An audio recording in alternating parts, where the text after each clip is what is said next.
How's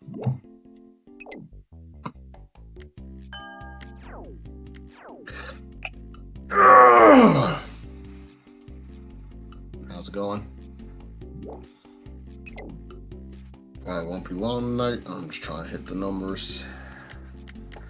If I'm streaming often enough,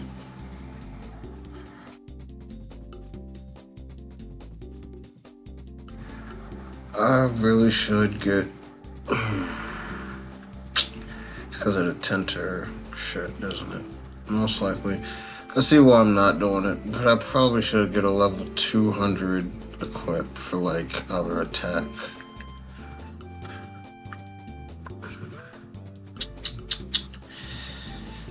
That's probably not good. Yeah, I probably should get like a level 200 item for attack, so I'm gonna take that out. Fuck. I really should. That would be great. Instead of waiting all the way to 210. But then, oh, okay. I see why I did it, because there are boss sets that occur at every 30 levels, and I'd rather just keep the equipment to keep the set. But will that really matter? No, it wouldn't actually. It really wouldn't matter. I should get like a flashback. I should get a some flashback shit. Yeah. Anyway, oh fuck.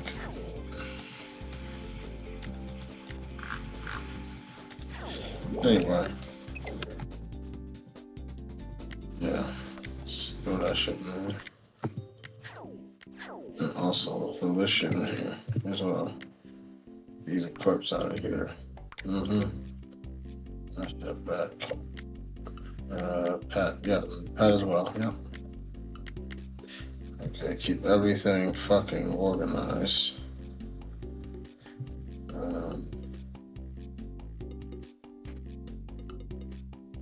Fuck. I don't have enough space for all this shit. Okay. Anyway.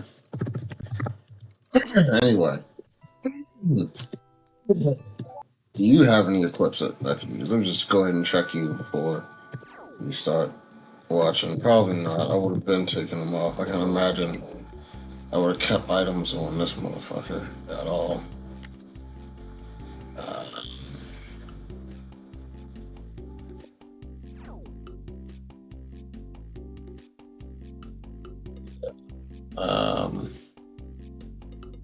I did not.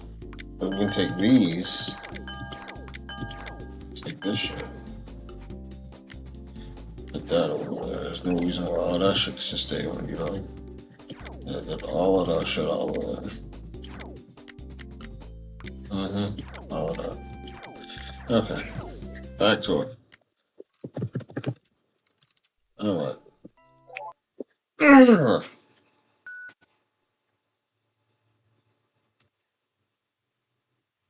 Okay. Yeah, okay, and that's there. Okay. And we're gonna minimize as much as possible. Throw that over there. Hit this. That when there's that quote that like partition is impossible. I don't remember if that comes from Weizmann or from Ben Gurion. Like that it was in response to all of the Arab aggression. That's what happened. It wasn't do you think that pre-Arab aggression that there were plans to take 100% of the land? There were desires to. Were there plans for it? I mean, different words. Like, what do you mean desires? They wrote it on a fucking vision board. What is your master's in? What is your background? Hold on, I'm asking you. No, I'm asking you. You brought it. No, I'm not ad hominem. You hold on. To be clear, you were the one that brought up your credentials earlier. You said you had 2 masters. That's not an ad hominem. You just asked what your credentials were. You've never read anything, and I'm like, what are you? Because you're trying to ad hominem. You started with. I'm not ad hominem. I'm just curious what your educational background is. You brought up your masters. I had no idea. I'm asking. You did. You literally said you've never read anything, and I'm like, well, my background, I did this. I'm Palestinian. My family's had a non. Saying that you have a master's doesn't mean that you're read in this topic. You could have an MBA for all I fucking know, or a master's in psychology. I don't fucking know. International relations with a focus on Middle Eastern conflict. Ana min Lebanon, ana min Palestine. Ana min Palestine. Ana like I. Listen, I don't know if it's like rhetoric or some shit like that, or what.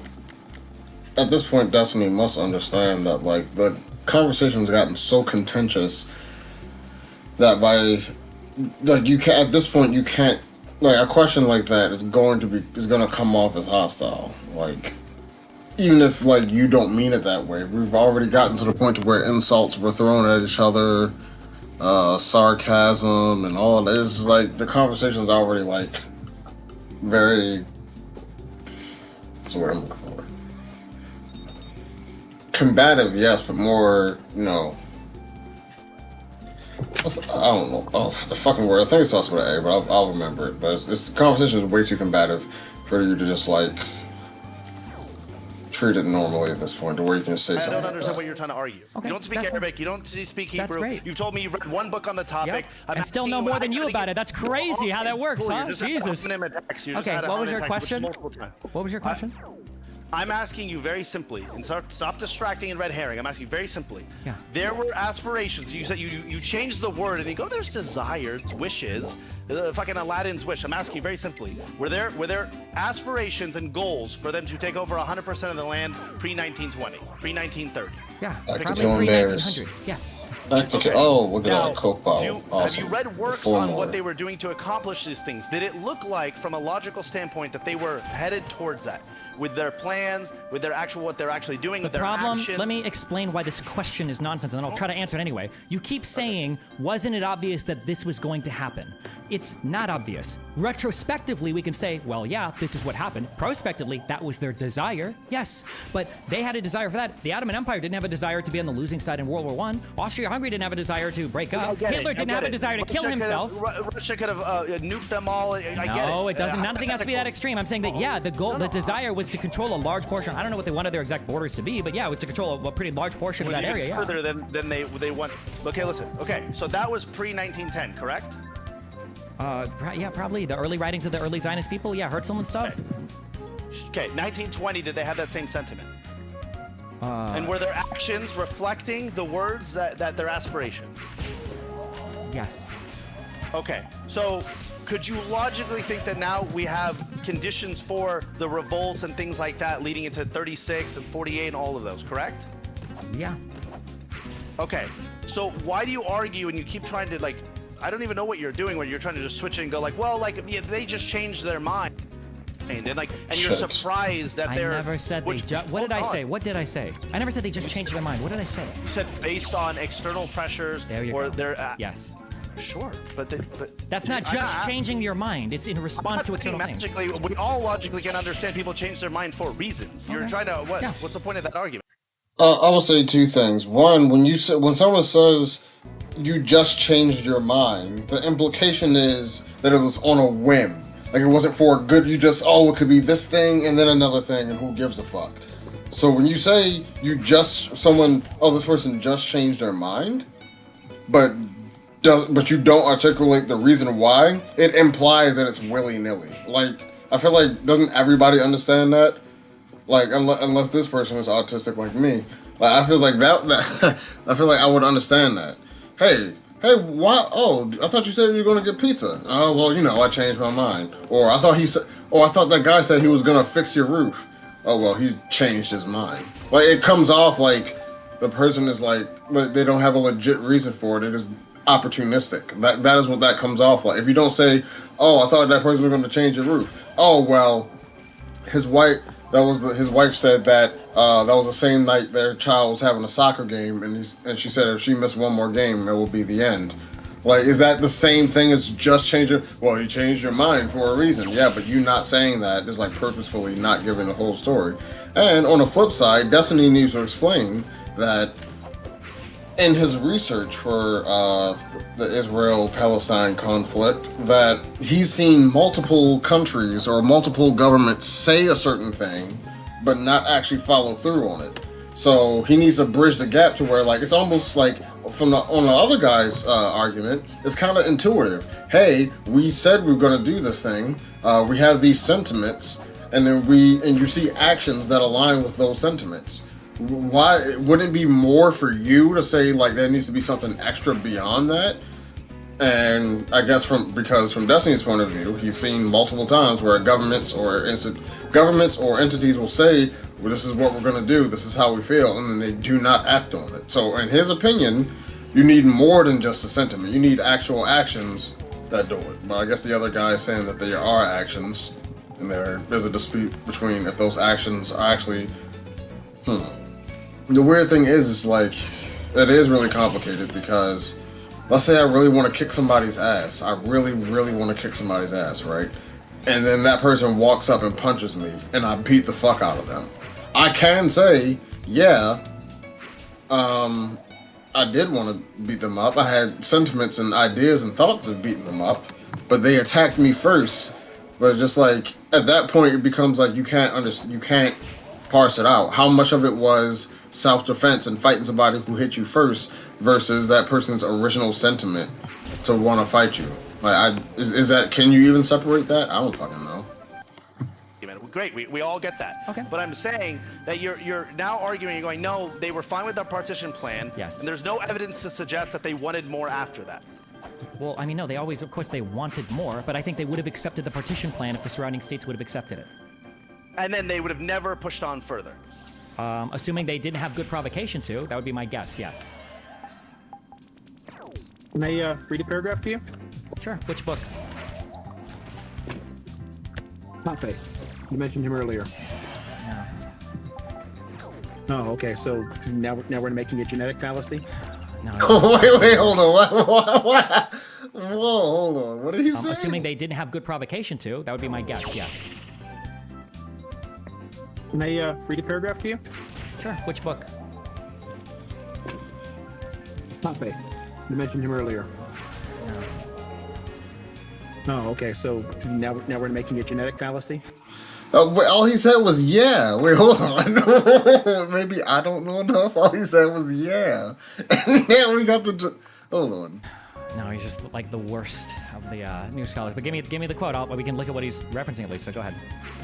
I mean, yeah. So let's see. Is this the ethnic cleansing of? I will say, rhetorically, that is a little bit poisoning the well. A little bit. Like, imagine if you didn't know who this person was, and like, imagine if you never seen a Destiny debate before.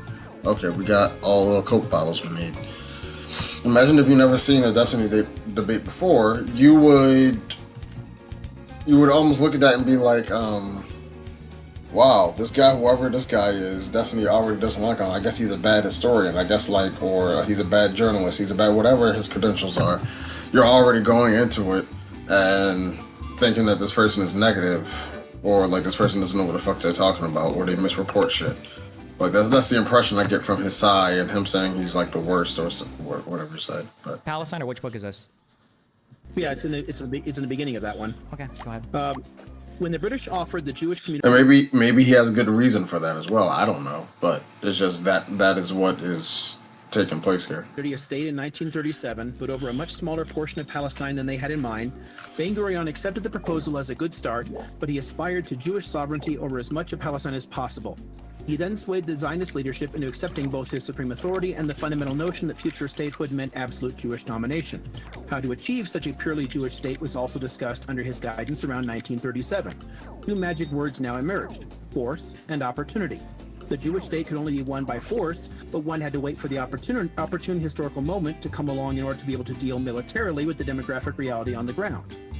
This again is why you look at plans, discussions, cabinet meetings, meetings for cabinet minutes inside the Yishuv, the letters and journals. I'm so sorry. Do you understand that what you just read completely? Thank you so much for reading that, for validating. Hold on.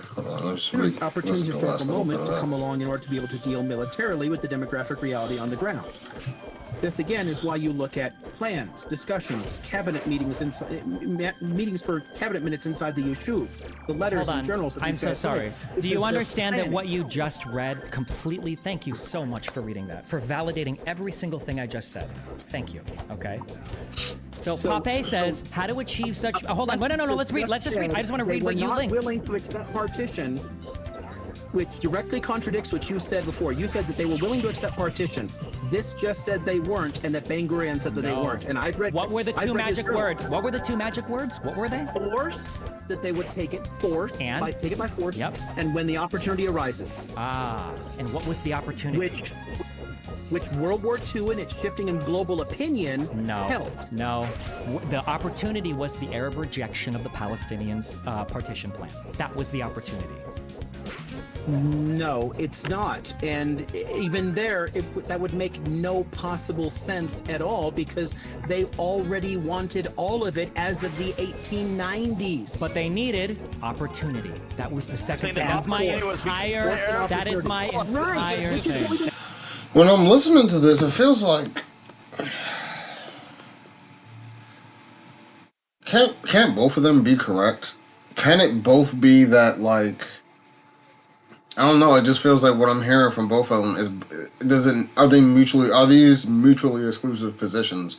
And if not, why? I don't know. Thank you. The whole time, which is what I just said a moment ago. Thank you. So the only reason Thank you, Pape. You saved me. Yes. Don't ever let him see this comment. He's gonna hate his life. Thank you. Okay, so that's it. We don't have any quotes of him saying that, like, I'm gonna accept partition and, like, backstab anything, right? It was that what I just said, that, and I said this to Dominic before you showed up. I said that, like, yeah, I think that Israel will seize opportunities to take land, but sovereignty over the rest. And then again, see how this develops by the time you get to the Biltmore Plan, because it took a few years to seize control of the Zionist movement. As of the Biltmore Plan, 100% was stated. So much so that many Zionists walked out and formed different organizations because they rejected his arguments. But it's long, long before this point. And again, somebody rejecting dividing up their home to people who just moved in, obviously they're going to. If that's your basis for it, then all forms of imperialism, genocide, and ethnic cleansing are fine. It puts you on a really weird moral standing.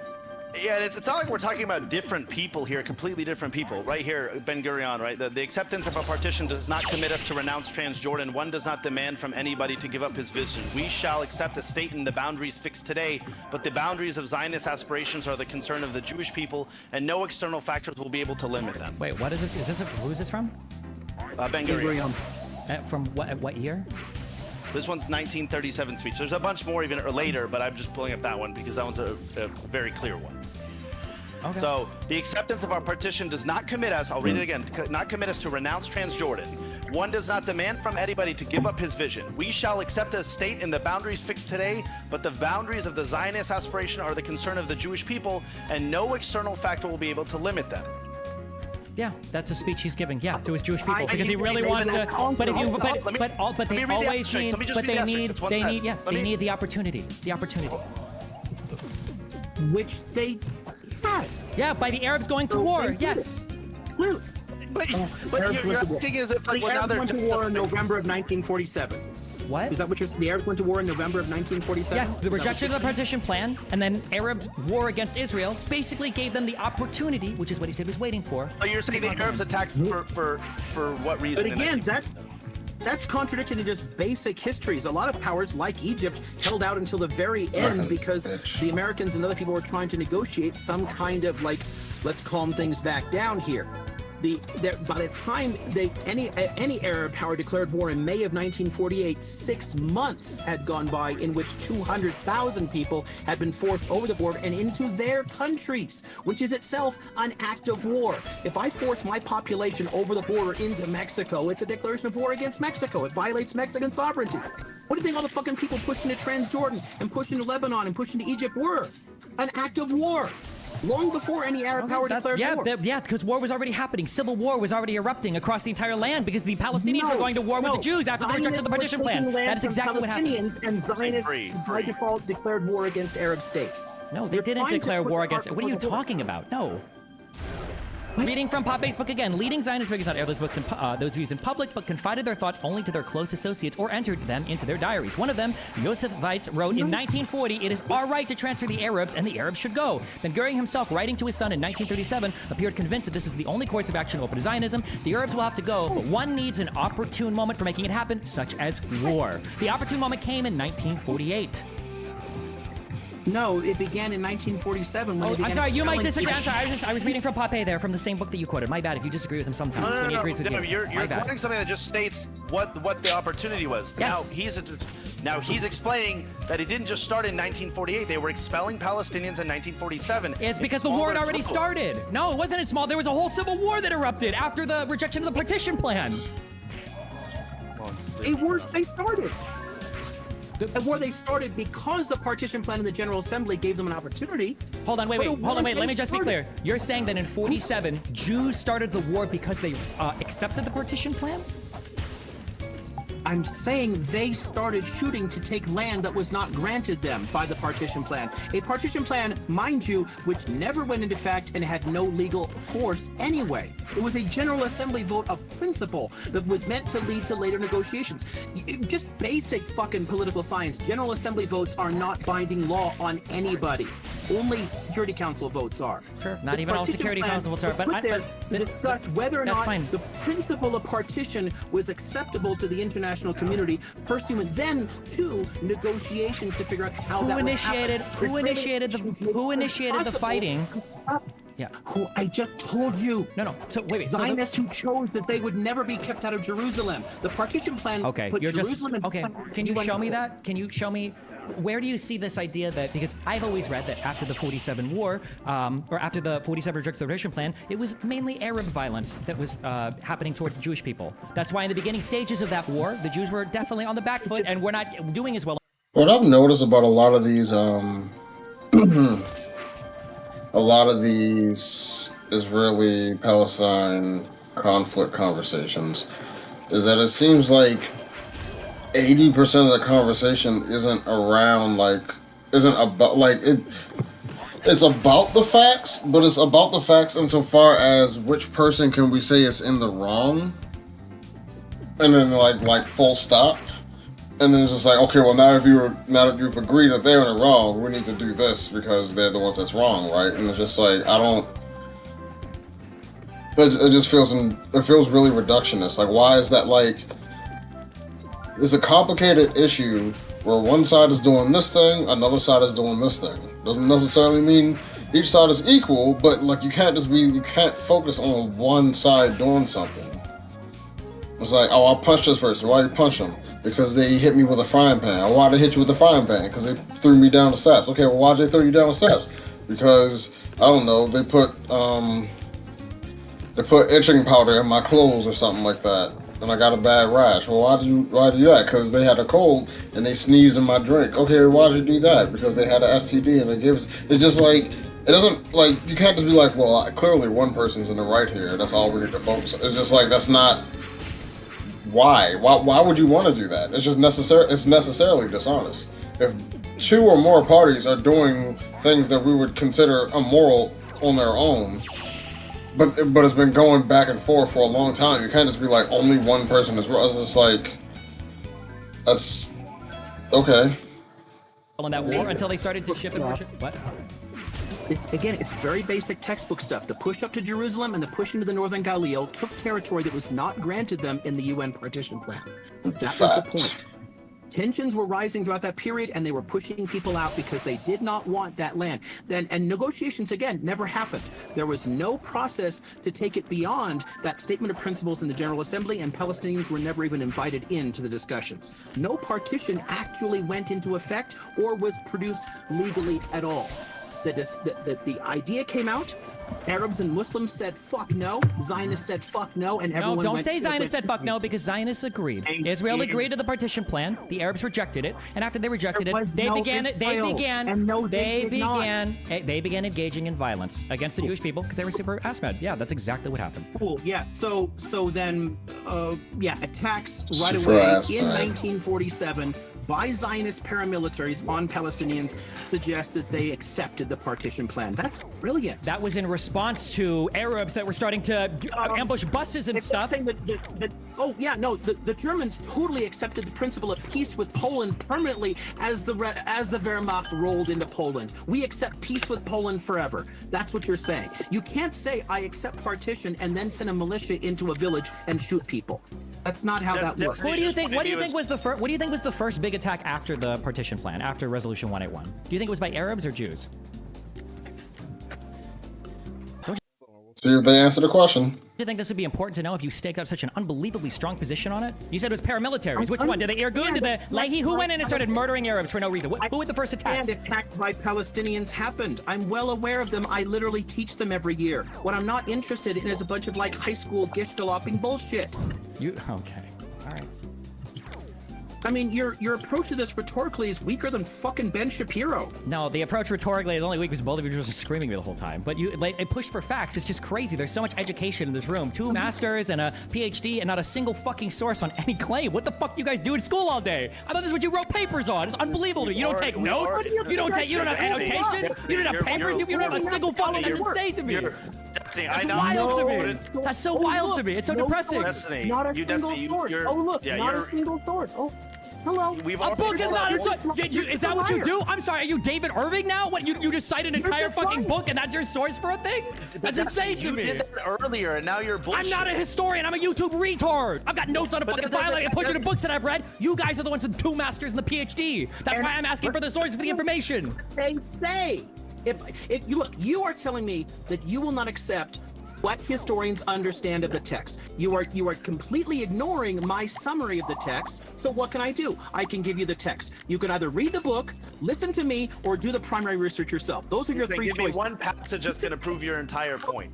And this is a reductionary view of how history works. Of like, read me one passage that proves me all wrong, and then we tell you, hey, you should probably read. It's not a reductionist view. It's like the perfect summation of why academia has fallen out of public favor so much. It's because you have no idea how to communicate a point to any person that doesn't already agree with you. And I say academia, but it's not even academia, because if you were writing a paper and you were arguing something to somebody else, you would have these annotations. You would have these citations. You would do the bibliography. You would know the points of major contention. This isn't a paper. Scientific study. This is literally hundreds of years. Are already proven.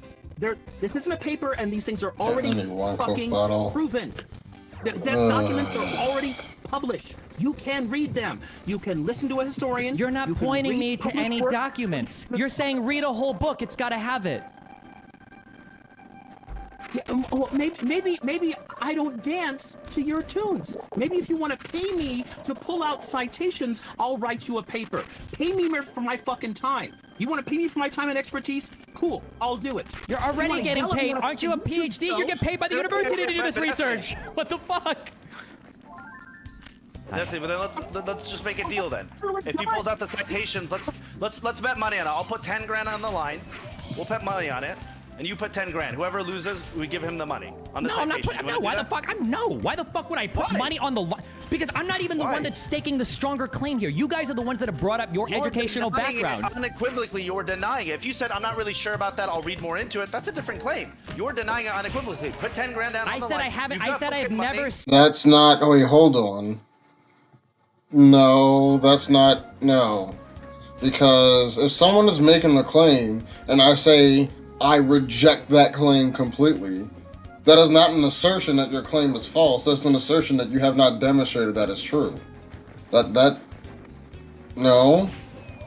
If Destiny's been saying this whole time, can you show me a source that says they were planning to accept it on the outside where everyone can see, but on the back end they were saying, yeah, we're gonna double cross them and do this shit anyway. Destiny's been asking for that source for a minute. So if someone says, well, until you show me that source that says that, and don't cite a whole book, paraphrase the book and say, this book says, and deep in this book somewhere it says that this idea along these lines, and the reason they substantiate it is because of this. And it's just like, that would be like more so what he's looking for. But you can't just say a whole book. Like, at least you gotta have like either a quote from the book on hand or something like that, but you can't say a whole book. You just like, you can name the book and like, this is where I got the information from, but you need to like, I don't know. I guess like, would you accept that on the other end? Would you accept that, hey, well, here's a book that says it's true? Like, oh, okay, well, alright then. And it's just like, well, wait, well, what does the book say? How is it exactly phrased? That's probably more so what Destiny's follow-up question would be. How is it phrased? What does it exactly say? Can you give me a rough estimate or a rough quote of it instead of just citing the book. I don't. I said I've never seen that claim given before. So then you should withhold judgment on this topic until you fucking read. That's not how it works. I don't have to read every. First of all, I've already read more than you on this topic. Number one. Number two, I don't have to read every single book that's ever been written here. That's not an ad hominem. An ad hominem is when I attack your character to deny your argument. I'm attacking your knowledge foundation to address your lack of knowledge. That's not an ad hominem attack. Okay, go get your money back for your degree. That's an ad hominem attack. Okay. You can't tell me. You can't tell me. You can't tell me to read every single book to disprove it. A claim that you make. That's unbelievable. That's an ad hominem attack, but okay. That's unbelievable. You should be able to give me a, like, here, read this. Look at this chapter. Look at this paragraph. And read this. But we're literally saying, like, here's multiple books. Read them through so you can understand the context of all of it. And you're like, no. Okay. No, but I'm saying, let's make it easy. Let's put 10 grand down on the line each. I'll put 100 grand. I'll put 100 grand. 100 grand? This is dick measuring. Get a lawyer. We'll 100 grand for an internet debate, dude. Like, that's. I mean, you have to be like a millionaire. Just like, I'll just put 100 grand on it. It's just like, Jesus. Like, damn, I wish I can get to the day. I want to be as successful as this guy where I can just bet $100,000 like it's fucking nothing. Okay, shit. In escrow, we'll do 100 grand. Are you down?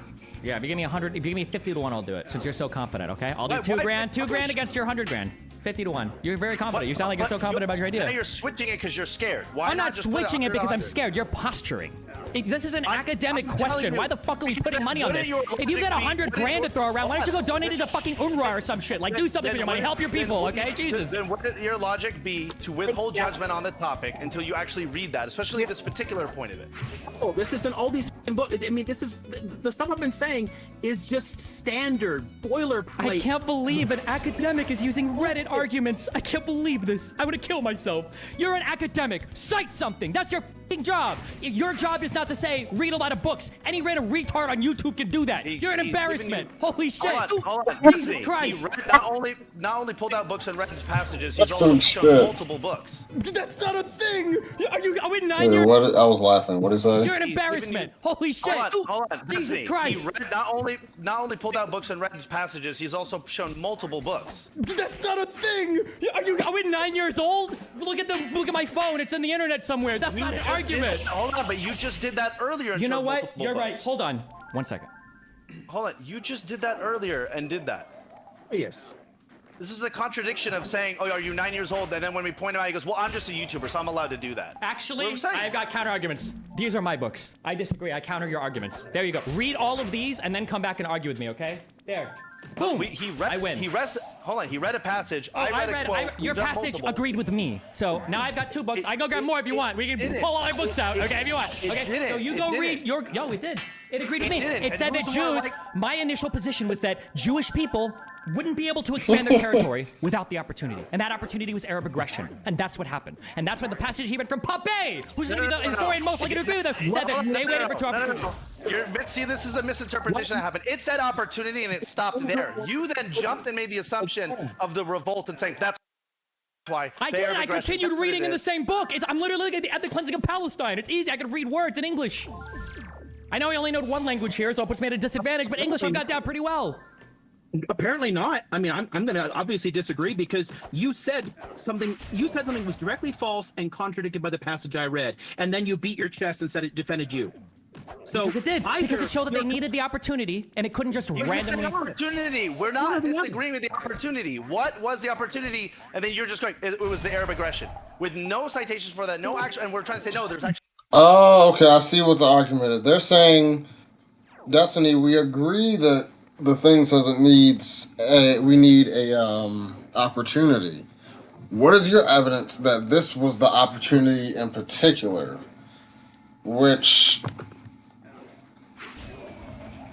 I personally feel is a little weak, because if we use imagine if we use the I want to kick this person's ass argument, and then they walked up to me and pushed me. And all I needed was, people be like, yo, please, yo, put your hands on me, yo. Swing, yo, I swear to God, swing. Like, how often have you heard people say, swing on me, yo, just go ahead and swing on me. Please swing on me, please swing. How often have you heard people say that? They're asking for the opportunity to do something because if they just do it on their own, this isn't even like, you don't even need countries to describe this. This is like everyday people operate that. Well, maybe, I don't know where these people grew up. That's what I heard growing up all the time. People get mad at each other, get so mad. They know that they'll get in trouble if they throw the first punch. So, just like Israel, they don't know they get in trouble if they just start the attack. So they're just saying, come on, Palestinians, please attack me. Right here, right on the chin. Okay. Man, that's kind of like, that's how I imagine what's going on here. Actually, more to it right now. Settler colonization is fucking aggression by definition. By any standard of international law, coming in and taking land is a form of aggression. Well, what do you think the fucking settlers going into Deadwood in the Dakotas were doing? They were violating treaties signed with the Lakota. We're not asking the question of whether or not settlers moving in is aggression. That's not what we're discussing. It's aggression. It is literally aggression, which means that the opportunity already existed. So again, it's either incompetence or dishonesty. That's all I've got at this point. I've lost all interest in this.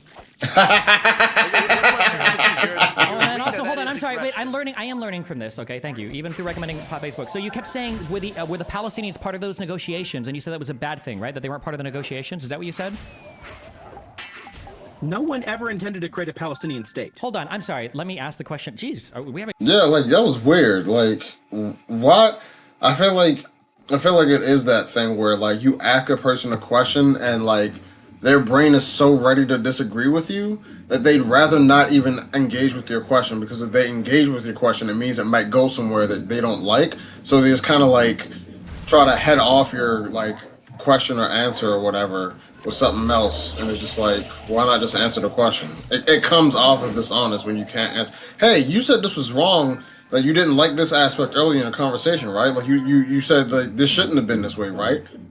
Yeah, so no one said it. Just like, this, like, you can't even say, yes, I made this point earlier. Like, you can't even, like, this is a new line of argumentation. It sounds like this is a new line of argumentation, and already from the get-go, you can't just say, I don't know, I just hate the way people argue. Like, if you're right, I think about stuff a lot, and I'm not afraid to go down a line of questioning if I'm confident in what I believe. Even if I am confident and I'm wrong, I can learn something. Like, that's the way I look at it. Imagine being wrong and not knowing it and being so sure to the point where you will never find out you're wrong. If that's the case, this guy could be correct. Destiny could start this line of questioning and get blown the fuck up. But you won't even have that opportunity because you're so scared to answer the question. Communication problems here. Did you say earlier that the Palestinians weren't part of the negotiations? Was the implication that they were kept out? Yes. Okay. So when Pape says the Arab League, the regional inter-Arab organization, and the Arab Higher Committee, the embryonic Palestinian government, decided to boycott the negotiations with UN SCOP prior to the UN resolution, it did not take part in the deliberations on how best to implement it after November 1947. What did he mean when he said that? Because if you read the whole book, he's actually clarifies. Wait, did he just say, did you pull that from chat? Hold on, bro. Even if he did, like, oh my god, this is why I hate internet people. If something is correct, it's correct. I don't give a fuck where it came from. The example I like to use is, if Hitler said 2 + 2 = 4, is it right? The answer is yes. Does that mean you will agree with Hitler? On the question of does 2 + 2 = 4? Yes. That would, yes. Yeah, I'm not about to... Jesus Christ. It's not the argument. It's not who is saying the argument. It's the argument itself. Because imagine if the same argument came from Destiny. What is your answer to it then? Does it become a less legitimate point because it didn't come from him directly? Like, you can say it's pathetic that... Just say that. I think it's pathetic that you're getting your points from chat. Just say that and then address it. Like, can't you just do that? You can still hit your rhetorical point and shut them down at the same time. Like, you can do both. Because if you read the whole book, he's actually clarifies exactly that point and argues that and lays out what the Palestinian position was saying. We want to slow this process down like, what the fuck have am I an actual listening process to? discussing why we should partition this land in the first place. What is the basis of partition? They were told accept partition as a fait accompli, and they said no. That's what the part you just read. This is what happens when you pull tiny pieces completely out of context. You end up sounding like an idiot. That's what's happening. They were told accept partition right away, and that's that. And they said no. Let's talk about why this would make sense. And then they could have made a point, made pitches for like, hey, crazy that you didn't say this earlier instead. Well, they didn't participate because they thought the negotiations were unfair. Notice how you become far more nuanced now when you've introduced a little bit more material. Curious how that happens. Here's how what happens. How you've moderated your position now, because initially the implication was that the UN cut them out of negotiations, and now you said, well, they thought the negotiations were unfair, so they didn't want to participate. Interesting how that happened. Exactly the same position. That's not the same position. Those two things are materially. Those aren't the. I think the issue is just like it's the way people think about things. Like you'll have like, let's say if I walk up to a person and punch him in the face, there's a level of thinking that'll say, if I walk up to a person and punch him in the face, they retaliate by punching me in the face. There's someone who's going to say, well, y'all both did the same thing.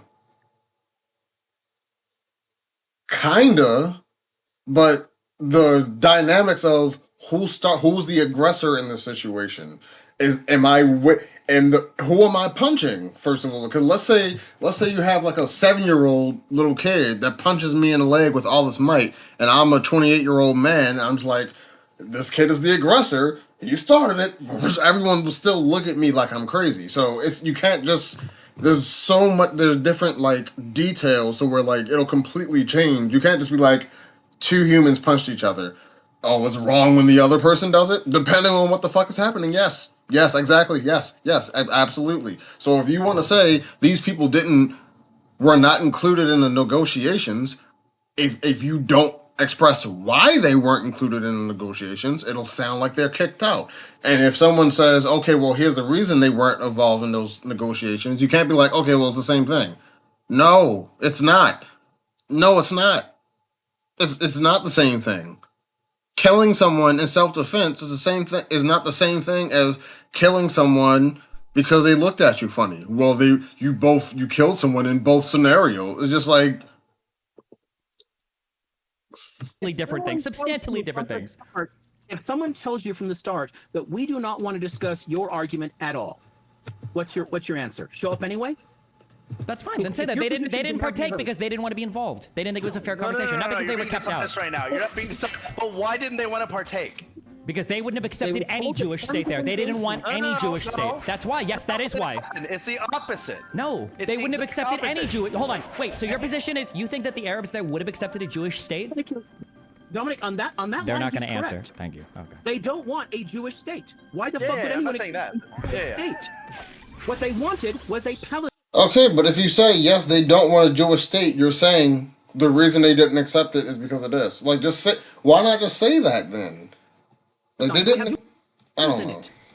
No shit. Just say they didn't accept. Of course they didn't want a Jewish state. Of course they didn't want massive ethnic cleansing. The Jews and Palestinians were all completely mixed up in every single area, even in the coast strip where Zionists made up a majority. Even there, huge numbers of Palestinians lived among them. There was no way to divide the land up without massive humanitarian issues. So finding some way for the populations to live together is the reasonable approach. So of course they turned down the idea of a Jewish state. You are presuming this idea of nationalism and an exclusive state is somehow obvious to everyone and people should be able to surrender their homes to it. Of course not. If that's the argument, the argument is like accept partition or don't show up. Of course they said fuck off. They weren't invited to actually discuss the situation. And then Lona, real quick, I got like 5 more minutes, but sorry, go on. Okay, hi. Do I need to show you which books I've read before I start, or will I just start talking? Let's go. I feel like when it comes to the word of aggression, I feel like there's a really good quote from Ben Gurion sometime in the 50s when they're talking about who aggressed first. I think Ben Gurion basically says, yes, we do get attacked. We're surrounded by people who want the Jewish state destroyed and would probably kill a lot of us once they did that, etc. So they attack and we defend ourselves. But that's only half the argument, he says. The other half is that we aggressed on them because out of nowhere, to them in 1917, a foreign imperial power said, we're going to take this land, which is 90% Arab, and we're going to carve a Jewish state out of it. So that's kind of why the interpretation of aggression is that even though turning up to someone's settlement with a gun and shooting people or stabbing people is aggressive in a more obvious sense, but the act of immigration and going there and buying land and cutting yourself off from the rest. Yes, this is exactly what I said earlier. It is possible for both these positions to be true at the same time. It doesn't have to be mutually exclusive. I don't know what the fuck we're arguing about. 80% of Israel-Palestine conversations just devolve into who can we fucking blame. That's literally... Because, I don't know, I feel like it's easier because it's like, if you can figure out who to blame, it makes the conflict way less complicated. And I feel like human beings like naturally gravitate towards less complication. Like, if it's less complicated, yes, give me that, please. I'd rather just deal with that. Anything to make the situation less complicated. Oh my god. I don't get it. Of society and excluding people and occasionally evicting people is also aggressive, so it kind of goes both ways. But I feel like we both agree on that to a degree. Even Tiffany seems to say that it's understandable why Arabs fought. A waste of fucking time. That some of the two particular claims, there's a lot more, but the idea that the Zionists were in their meetings planning on betraying the 47 partition plan, even if it was accepted by both sides, and also this idea that Jews were equally aggressive to the Arabs militarily in the beginning of the 47-48 war.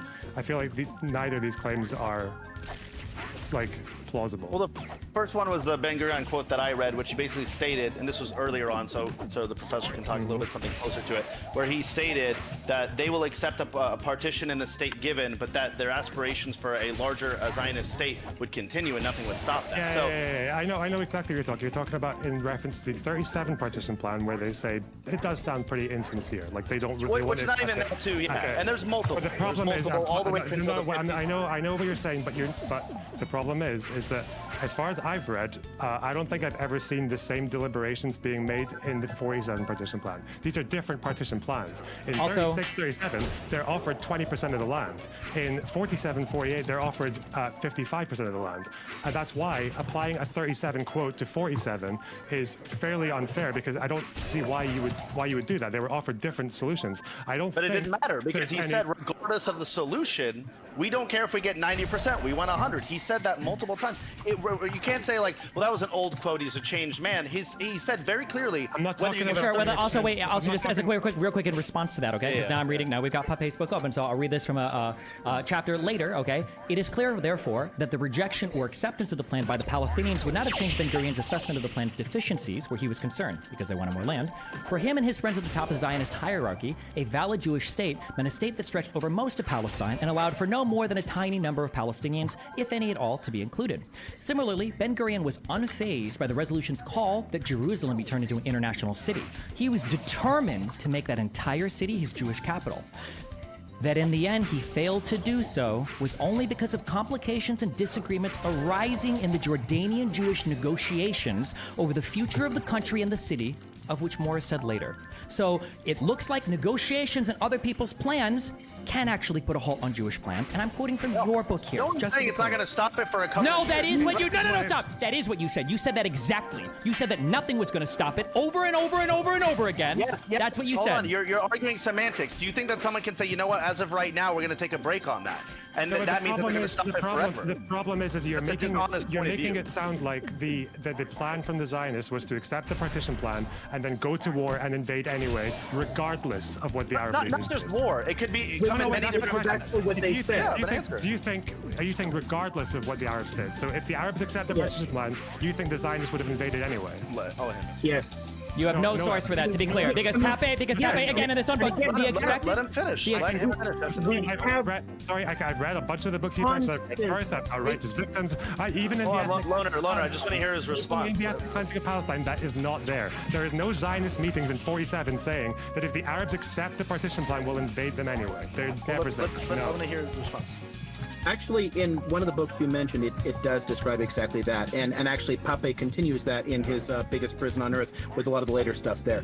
This is something that every Israeli government actually accepted. Ben-Gurion himself stayed a territorial maximalist until just before the 67 war, and then he tried to calm people down. Up until that point, he was actually tried several times to get the cabinet to approve a straight-up invasion. And in fact, they did that by signing up into an alliance with Britain and France in the Suez Crisis, with the understanding that they would. I need an ice cream card. I don't have one. In exchange for what they did, and it started on their way into the Sinai Peninsula. They committed some massacres in the Gaza Strip and killing a bunch of Egyptian soldiers as well as Palestinians. The goal there, over in the 1950s, was to get all the rest of it. They were prevented from taking the West Bank and Gaza in 48. They had to negotiate there.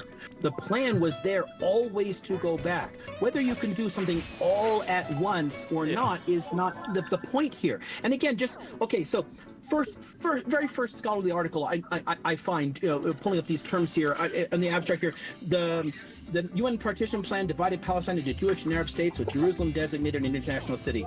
Second sentence: the Zionist leaders accepted, in quotes, the plan, but only as a temporary tactic until Israel could later expand and take over all of historical Palestine. And what was the tactic? But you're misunderstanding. The tactic is because they knew the Arabs would always fight, and that was the most important part of Zionist expansionism, is they could always rely on Arabs to be horrible diplomatic and military I'm going to take over your whole country, and then you're surprised they attack?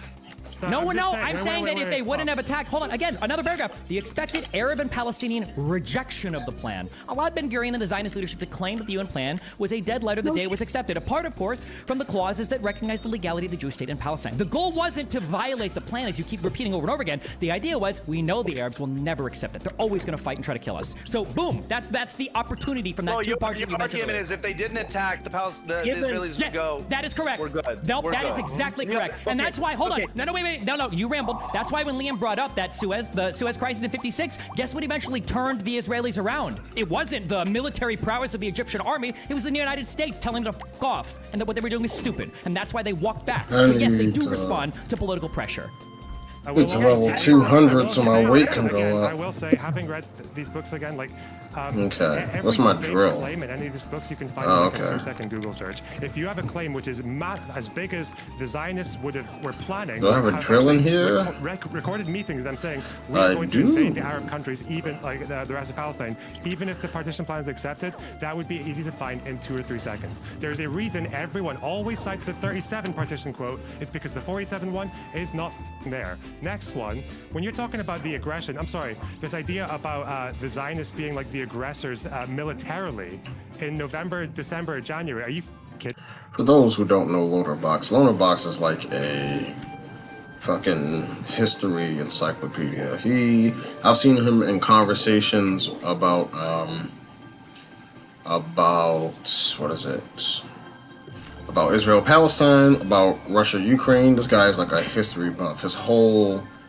He studies he's really good at history. He's like, from what I've seen, like in every conversation he's in, he's offering decent information and also acknowledging like faults on both sides at the same time to give like a full picture, which I respect a lot. I like people that can just give me an honest, full picture about the shortcomings of both sides, the sentiments of both sides.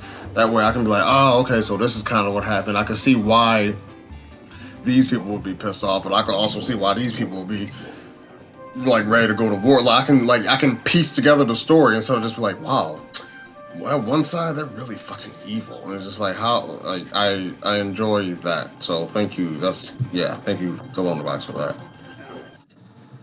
Kidding me?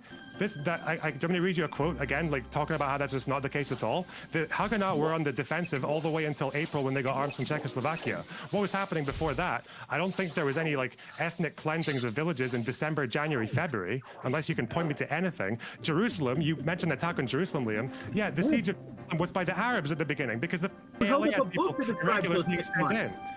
Sorry? You literally held up a book that describes those 6 months and the ethnic cleansing of tons of villages during that period beforehand. In February and December, January, February? No.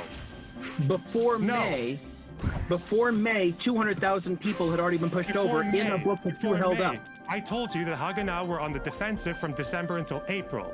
The ALA, when did they enter? You know what When did the ALA enter? When did they start moving troops in? defensive? Regulars.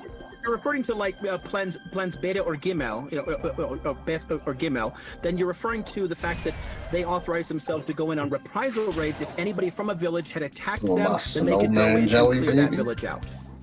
So this is. Again, when did the ALA cross the border? When did ALA irregulars start crossing the border? When did what?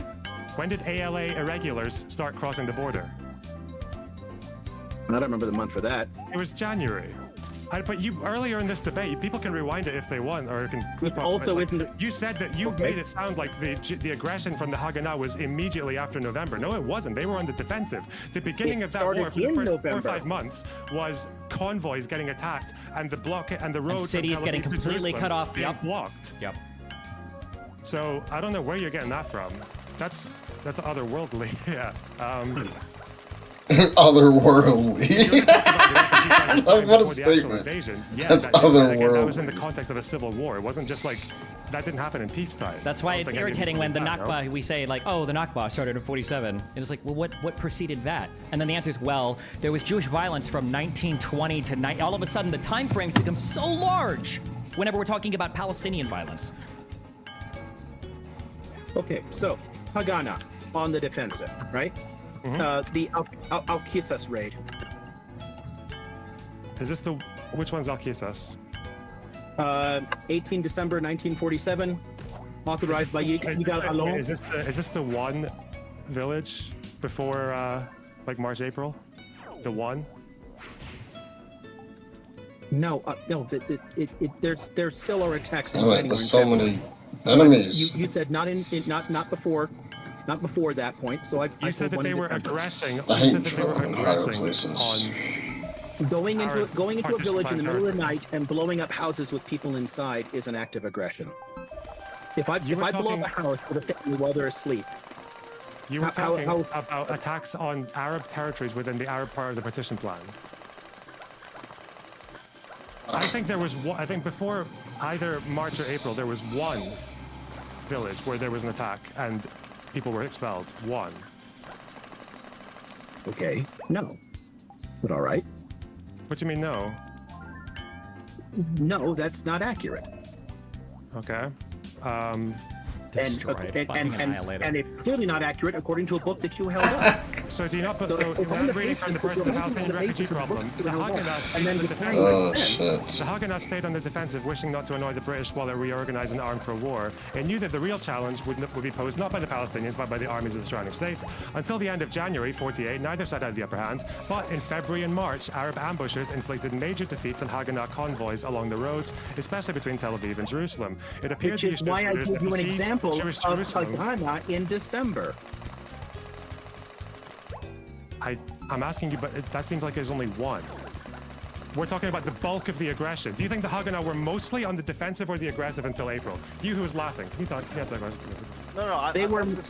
They were mostly on the defensive, and it depends on how you define it. So again, according to the plans Bet and Gimel, it meant that they could attack villages and expel people if someone in the village had attacked them before. So if someone had come from there and shot up a convoy, then they could attack and expel the people in that village. If someone had attacked them before, yes. Yes. Again, but we're talking a about person attacking you and then engaging in collective punishment against an entire village is an act of aggression. Oh yeah, we can say that the reprisals were like an atrocity. Yeah, I don't think anyone disagrees with that. But that's not the point. Is the fact that you guys have moved on from saying that the aggression from the Haganah in the 48 war just started like from November onwards after the partition plan. But no, that's not I the have case. said They were consistently responding that to the attacks from Palestinians were militias. stabbing and shooting people for decades. It's never not been the case. It was always the case. Yeah, we can In find the clips from 47, earlier 46, afterwards if you want. 45, But like you've there were completely always reversed your attacks. position right now. But that's fine.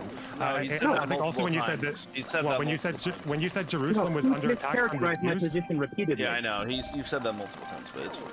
Okay, so you're both happy to accept that most of the aggression, military aggression from after the partition plan was coming from the ALA and the Arabs first, right? At least until May of 48. No. April. No. Okay, what is it? Well, when you say most of the aggression, Yes, the Then majority no, of the that's aggression, as in the nonsensical. people who were being assaulted on convoys and having the roads from Tel Aviv to Jerusalem blocked. Yeah, that was the Arabs what were the towards the Jews, convoys? What were the convoys doing? Some of them were medical, some of them were supplying military. Yeah, varied. Yeah, moving people and equipment around to make some of them were civilians, some of them were buses. Claims of larger territory than the UN was actually arguing for. No, it was because right after the partition plan was rejected, the Arabs announced they were going to go to war. It was oh yeah, I need to let her to Santa. Hold the up. Arab argument literally announced right after the forgot about rejection of that the partition completely. that they were going to go to war with Israel. So of course they're going to be moving arms around to defend themselves.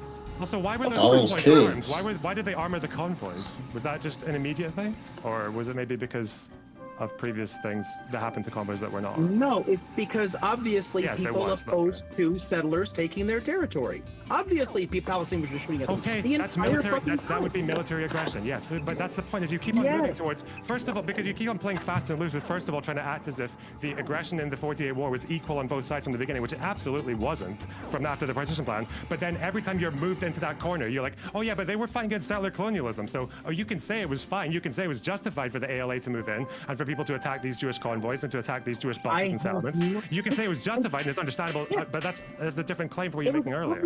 There was obviously a civil war in Palestine. Palestinians were losing. Other Arab forces got involved and sent reinforcements, tried to help them out. They still got their asses kicked.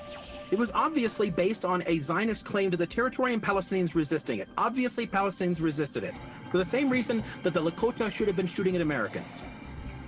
So, yeah, obviously, Palestinians shot back. If you're using not them shot back, as initiated. No, they did not initiate any more than the Lakota initiated war against the United States. Okay, so in 47, the only pre-violence was the Jews being there as settler colonialists then? Is that the instigation then for the violence after the rejection of the partition plan?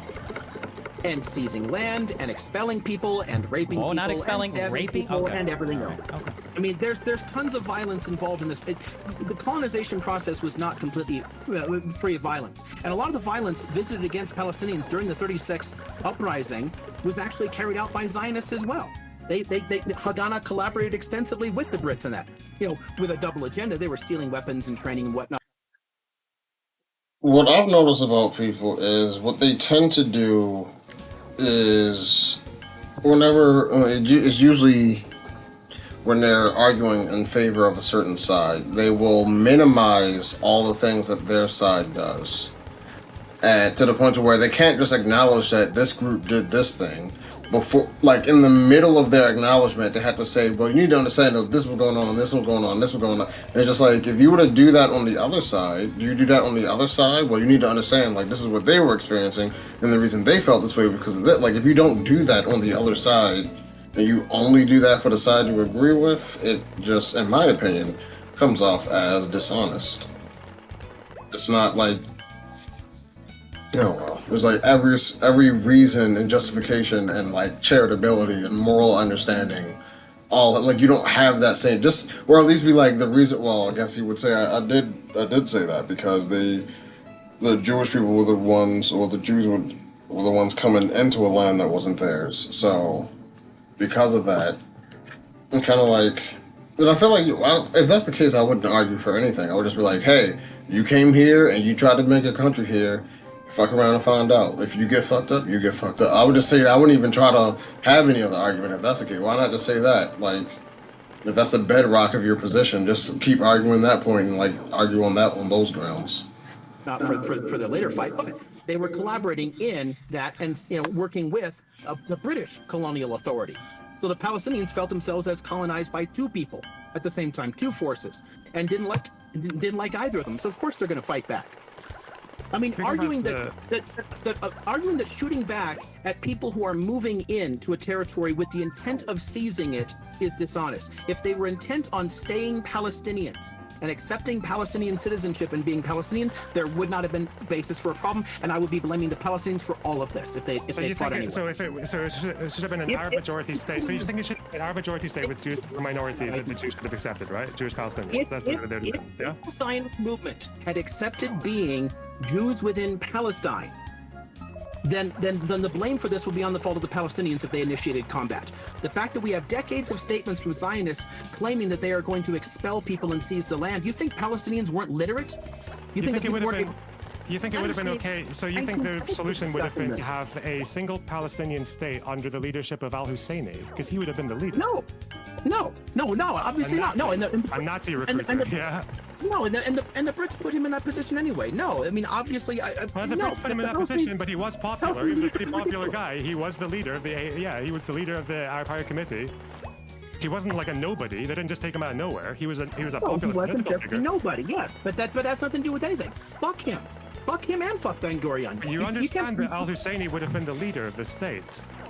No, I don't, because no negotiations in the 39 white paper ever existed. No one ever discussed creating a Palestinian state other than the British government, and the British government never actually proceeded to develop those plans because they were already being. That feels weird, because just like, do you acknowledge that this would have been the case had the outcome you wanted? Well, no. Well, like, well, why not? Because no one was talking about that at the time. That's not. The idea is that had this been the case. Do you acknowledge that this would have happened? Not, well, it didn't, well, it wasn't going to happen, because it's like, it doesn't, that's not the question. I'm not asking you, was it going to happen? I'm asking you, if it did, who would it, just like, why? Derailed by the late 20s. Why did al-Husseini reject the 39 white paper, which would have been an Arab state? I think it would have given Jews a veto. 5 years of Jewish immigration. Why did he not reject? Why did he reject that? Because there was nothing in there about creating. The 39 white paper, they offered them an Arab state. It's not relevant to my argument. I'm saying if Palestinians had accepted this, they did not. If they did not, and if they fought back, and if under people like al-Husseini they had started killing Jews who were perfectly willing to live in Palestine, then all the blame would be on his side. Yeah, but al-Husseini rejected that state. He rejected the state in 39 because he wanted the immigration to stop immediately. He did. And he is a fuckwit who has nothing to do with the argument I just made. I just said if Palestinians, the two-letter word, if Palestinians had accepted that and the Zionists had proceeded that way, then it would be their fault. So that's where you get that problem, though. Is like, what else could the Zionists have done? I'm going to, if you have 50 years worth of people saying, I'm going to drive you all off your land, then you get assholes like al-Husseini in power. Al-Husseini wasn't popular because Jews were saying, I'm going to expel you. What? You think that people didn't form a higher committee and start resisting it because the Zionists were saying they were going to expel because of Balfour, because of a Jewish state, not because there were loud calls in the 1920s from Zionists saying they were going to do a mass expulsion. No. Yes, like you read in those quotes earlier, even the mandate includes the Balfour Letter. It folds it into it. So it explicitly acknowledged and endorsed a nationalist movement that was claiming a right to expel everyone from their land. That's not true. If that was the case, then in 47, Resolution 181 wouldn't have included 45% of the people living in that mandated Jewish state to be Arabs. That doesn't make any sense. What you're saying was baked into the mandatory Balfour Declaration, then it would have been in 47, the Jewish state carved out would have been 100% Jews. I don't think you had any idea what I just said, because none of that is relevant at all to it. You said that in 1917, the Balfour Declaration that promised the Jewish people a homeland in Palestine rolled into it the idea of mass expulsion from Arabs in whatever state would be created. And then my response to that was that what? I said nothing even close to that. I said that the mandate, the documents about the British mandate folded in the Balfour Letter. The Balfour Letter doesn't mention a state at all. It only says a national home, which could have been accomplished by a I'm sorry, can you repeat what you just said? If I completely missed it, repeat what you just said then. The documents forming the Palestine Mandate included the paragraph of the Balfour Letter in it. Which it sounds like you said earlier demanded mass transfer of Arabs. No, that's the editorializing. Are saying that the Zionist movement is calling for movement out of Palestinians, and the British acknowledged the Zionist movement in the structure of the mandate. The Palestinians were going to take it in only one way. Britain was trying to walk a fine line. They were trying to walk a tightrope and try to appease both sides, use the Zionists for their own cynical objectives there, and use the Palestinians for it. They were not, consciously trying to do one or the other. They were playing them off. They were using them both. But because of the way the mandate includes the Balfour Letter, includes that text in the structure of the mandate, in its legal composition, And the mandate makes Hebrew one of the official languages, despite being less than 25,000 Zionists in the entire country. Most of the Jews at the time, the other 80,000 didn't speak Hebrew. They were Arab Jews. So only 25,000, but Hebrew was a co-equal, language with it. It sent a very clear signal to Palestinians that they were going to get fucked in this process, and they got angry. I'm not saying they did anything right. I think Palestinians consistently fucked themselves with terrible leadership, terrible ideas, and an inability to organize politically. Yeah, I think it's okay to say that they saw they were going to get fucked because they were talking why about they were angry. Jewish. It's very easy to understand why they were angry at the fact. No, the problem is Guys, that real quick, you started by saying that while they were announcing they're going to mass expel anyone, but then we moved on to they're going to carve out a Jewish state in the area, or the national homeland. But yeah, obviously those two things are different. I don't think in 1920 there were loud calls from the Zionists that they were going to do a mass expulsion. No. Which was the original claim. Discussion of it. I mean, from at least the time of Herzl, and it's implied earlier on. It's actually implied as early as Moses Hess in 1862. How many times did Herzl ever mention transfer in his works? Publicly. In his own works, he discussed it. He discussed it 3 times. One in his diary about helping the penniless. He never mentions it in the Jewish state or the other one. No, he doesn't mention it in his books. No. In his books, he's only talking about the colonizing process. He's talking about the pioneers. Okay, so you said that they were talking about transfer and expulsion. So no, he didn't say that. No. Okay. All right, guys. I'm heading out. It's been like 4 hours. I gotta go. But if you ever want to do this again, let's do it. Liam, you're gonna stay on. I'll put on my phone. I gotta go to dinner right now. But if you guys want to talk about this kind of stuff, if you guys want to talk about this kind of stuff, and if he wants me to pull out sections from books and different things, I'm always happy to do that sort of thing. I don't mind doing it. I have relatively little patience when people call me a liar, but that's fine. I'll try to control myself if people want me for things like this, but that's up to them. Either way, if you're taking off, I'll take off. All right, well, yeah. Thanks for the conversation. It's been fun to scream at each other. All right, guys. Leonard, Destiny. See you guys. Have fun. Take care, guys. See ya. Have a good one. Bye.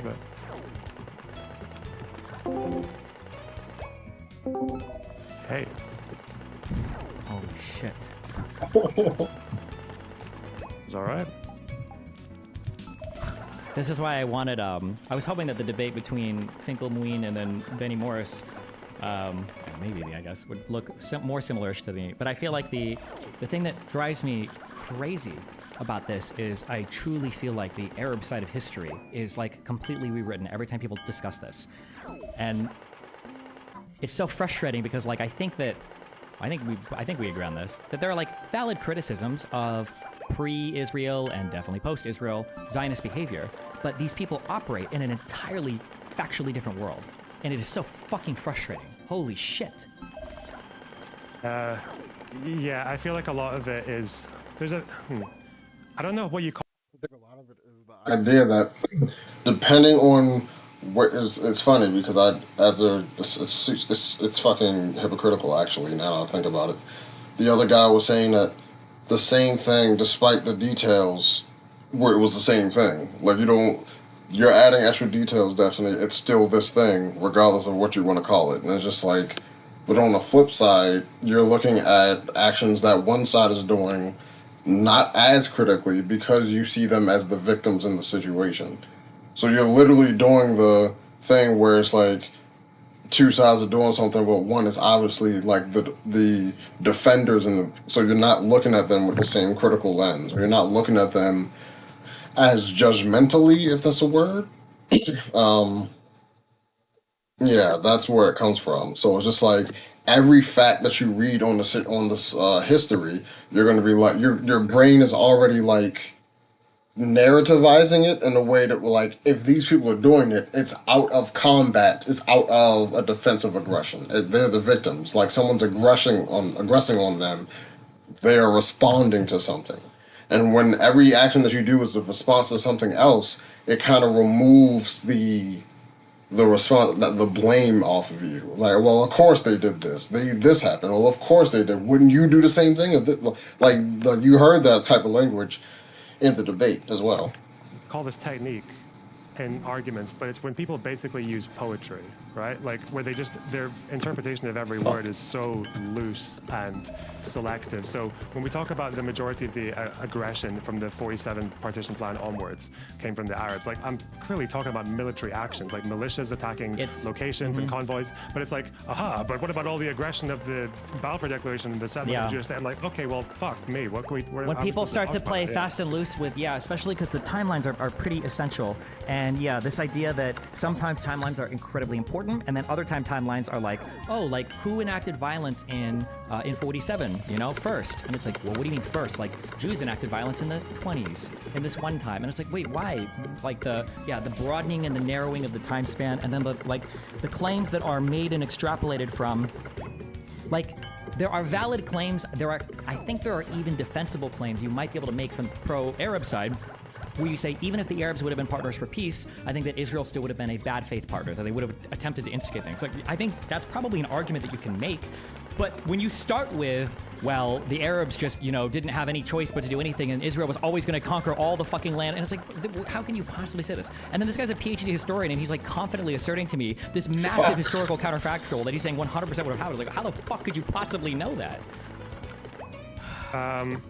Yeah, that thing about the 47 partition, it's because there's no government meetings of them saying we're going to this acceptance of the partition plan is just a meme. Like, there's none of that. What do you think about that Ben Gurion thing that I mentioned at the beginning, with the idea that, that they consider the Arabs the aggressors and the Jews defend themselves, but also that's only half of it because we attack them politically, like we aggress on them politically and they defend themselves from us. About Ben Gurion saying that? Yeah, 38 he said that. My take on a lot of the... My take is that... these are my broad feelings, okay? Is that from up until 1920... I think it feels like Jews had this kind of delusional idea that if they just started buying land and kicking people off, eventually they'd all kind of fuck off and it'd be okay. And that from 1920 to the 1930s, they were like, okay, well there's kind of problems, but the Brits are cool with us and we'll figure this shit out and maybe we can, I don't know, maybe we gotta kick some people out. And then past the Arab revolts and then the Brits cracking down on immigration, the Jews are like, okay, well this is fucked and they're all attacking us and killing us and now it looks like we're gonna have to fight. And then the ideology of the Jews that they adopted from the 40s onwards was basically like, okay, listen, all right? We're going to tell the people, guys, this is what we're going to get and, keep our aspirations high and don't worry, no external party will ever tell us this is our only borders. And internally, they were like, okay, what we're going to do is we're just going to maintain our defensive posture. We're going to work well with the international community. We're going to look to the West for diplomatic and military partners because we know that every single thing we do is going to trigger the fuck out of the Arab population so much, they'll always give us an excuse to expand. And that's what our future expansion is going to look like. It's going to come through the lens of Arabs being unable to accept us diplomatically no matter what. So it allowed the Jews more flexibility than maybe what was honest. So when Jews accept the 47 partition plan, you could argue that if the Arabs would have said oh, us too, that the Zionist leaders might have been like, oh shit, I didn't know that was going to happen. Okay, well, fuck, now we're in a really weird spot. And they would have been in a weird spot, but they didn't. They always knew that they could plan on the Arabs rejecting every plan for peace or every partition out of hand because they didn't want a Jewish state there ever. That's essentially, I think, how the expansion of Israel happened up through the 60s, Yeah, because I always wonder why no one brings it. It's kind of like a clever anime. Your opponent is going to do a certain thing. You know that they're going to behave a certain way, and then you kind of use that against them. That's the way I hear that. Ever brings this up. I feel like it's a really good kill shot, but it's quite clear that the Zionists had, well, I don't know if they wanted a war in 47, 48. I think they wanted a couple years, but they did eventually. Yeah, they didn't want that. The war kind of was an opportunity for them in that way because they, I don't know why the pro-Palestinians never bring this one up, but the original plan after the partition wasn't to just renege on it and invade anyway, but they did originally plan to not give the Arab citizenship, the ones in the Jewish state. Do you know about that? Yeah, I think it was up until 67. I don't think they were 66. Yeah, they were even given citizenship. They said they were going to, but they lived under military law essentially, and it wasn't until right before the 6-Day War that they actually got citizenship. Yeah. Yeah, and that was actually a cabinet meeting right after the partition plan being accepted. Was they were like, we're not going to give Arab citizenship, and the whole idea was that because we're expecting a war before, if the Arabs aggress on us within the Jewish borders, we can only imprison them, whereas if they're not citizens, we can expel them. Like, it was literally, they were planning to, like, they were literally preparing themselves to expel Arabs in the context of a war. But again, no one seems to bring that one up. I feel like that'd be a really good argument. Yeah, there's a lot. There are a lot of decent arguments. Yeah, from 48 onwards, there were a lot of peaceful Arabs that tried to just walk back to the land that Israel controlled because they're like, hey, can we just like come back? And I'm pretty sure the newly formed state of Israel killed all of them. They shot. If you were trying to come back to your home that you got expelled from, they fucking shot and killed you. And a question you could ask there is, listen, these are peaceful villagers coming back. Why the fuck would you kill just ordinary people trying to come back to their villages, right? Yeah. Leading up to the 6-Day War, I'm pretty sure Dayan, I think, is even on record. Moshe Dayan is saying things like, yeah, we knew that if we like went and farmed a little bit more to the north, that like Syria would start like shooting at our fucking tractors. So, you know, we kind of did that. They got really mad, and it kind of worked to like instigate, like, yeah, you can find quotes that show evidence of like Israel as having some aggressive tendencies, but you can't even, they don't know, they don't have any of this. The idea is just that Jewish people are monstrous, snaky, crazy people that were always lying about fucking everything, and the Arabs were just these poor innocent victims the entire fucking time who just wanted peaceful democracy. And it's like, just like, what the fuck? There's a really interesting Dayan quote from 50-something when they're about to do an incursion into Gaza because of like attacking Fedayeen and shit. Yeah.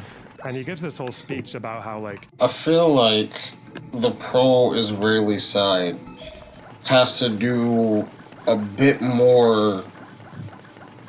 They're fighting an uphill battle because if you look at the beginning of the conflict, a lot of people are going to resonate with, hey y'all, hey bro, you can't just come here and just like take over whatever agreements or purchases or whatever. At the end of the day, you're describing one group taking land or taking over land from people that have been living there.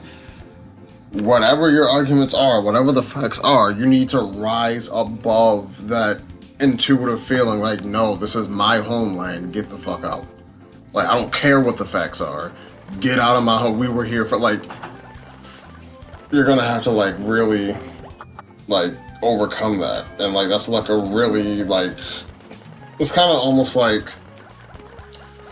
when people, like, vigilante justice for people that hurt your family. It's like, well, you can't kill somebody for hurting your child. And just, like, sure, but you're gonna have to, like, do a whole, well, if we live in a society where everyone thinks they can put justice into their own hands, and like, you're gonna have to, like, explain that whole construct. Because at the base level, everyone's like, yeah, you fuck with my family, yeah, I'm gonna kill you. Like a lot of, like, that's how people feel. So it's just like,